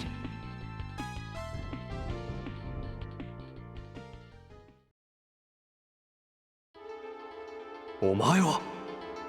我の名は彦。はるか昔黒の剣を作りし魔導士だ。すべては黒龍を滅するためだった。我ら黒い髪の一族が住んでいた島は海に没し、そなたの祖先の地もまた死の大地と化していた。魔の力を集め一振りの剣に練り上げたのは我らに残された最後の手段だったのだ。だがやはり剣は魔性のものだった。誰一人剣を使えるものはなく、我らの命運も尽きたかと思われた時、幸運にも黒龍は長き冬眠に入ってくれた。我らは黒龍に封印をかけた。そして我は自らの姿を形作り遺産として残した。魂と引き換えにして得た剣に支配されぬ魔の力を込めて、それは継承者に譲り渡されるはずだった。しかし我が力に打ち勝ったそなたらはすでに、せめて我に残った最後の魔力でそなたらの傷を癒してやろう。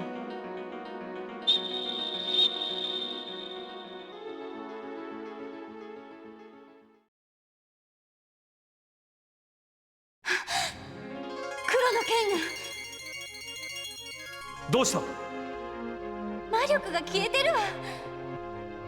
剣の力の源。俺たちは剣の秘密とともに彦を倒してしまったのか。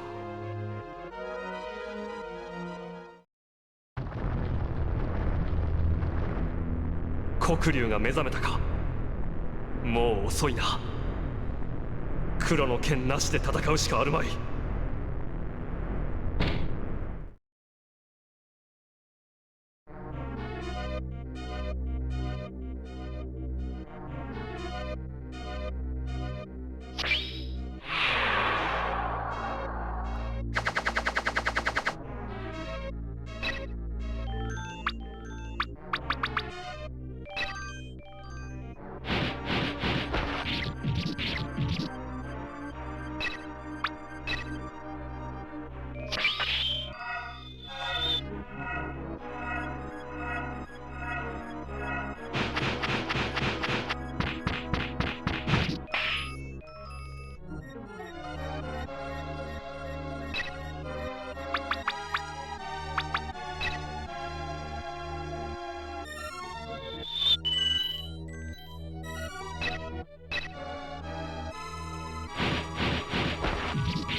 これは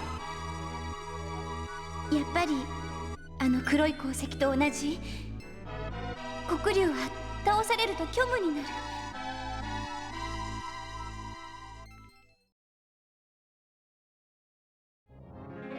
そして周囲の空間を喰らい、悪と虚無は破壊に、黒龍になる。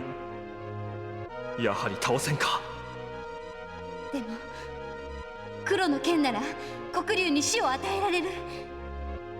その力の源は彦と共に消えたはずだぞ。私は黒の剣が何を触媒にして力とするか知ってるわ。なぜ黙っていたんだ。秘密を教えたら使えなかった。何。見て、黒龍が蘇る。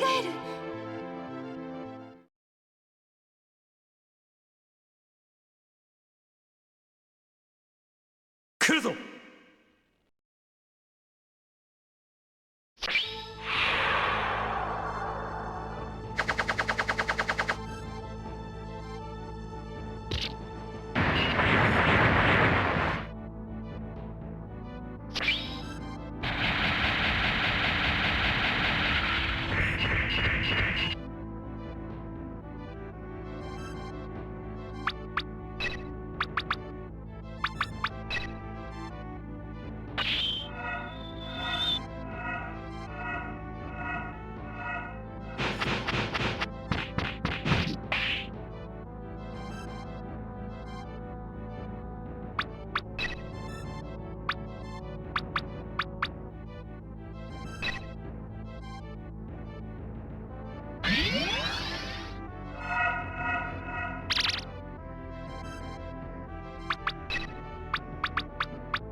虚無にすら死を与える。これが黒の剣の力か。どうした？黒の剣の秘密よ。何？剣は魂を糧に力を解放する。力の源は命なの。なぜ君が、なぜそれを教えてくれなかった？あなたが剣を抜くところなんて見たくなかった。だから俺は君を守ると約束した。旅は終わりだよ。約束を破ってなんかいないわ。そんな詭弁だ。なんとかならないのか。何か。カイエス、なんだ。何か助かる方法があるのか。そんなのないよ。ほら、黒の剣がまた色を取り戻してる。どういうことだ。私の怯えを食べて黒く染まってゆく。完全に飲み込まれるまでもう少し。私は黒の剣に永遠にとらわれるなんて嫌。お願い。とどめを刺せというのか。俺にそんなことができるわけが。お願い。死ぬよりひどいこともあるのよ。あなたは黒の剣を使った。だからわかるでしょ。黒の剣の恐ろしさが。黒の剣に飲み込まれて永遠を過ごすことがどんなに恐ろしいかわかるでしょ。ねえ、お願い。忍。旅が終わらなきゃいいのにな。しっかりしろ。旅ならまた続ければいい。本当？また守ってくれる？次の旅もまた君を守る。それを修行にする。修行には終わりなんかないんだ。ずっと旅を続けよう。嬉しいな。忍。私ね、私カイエス、私死にたくないよ。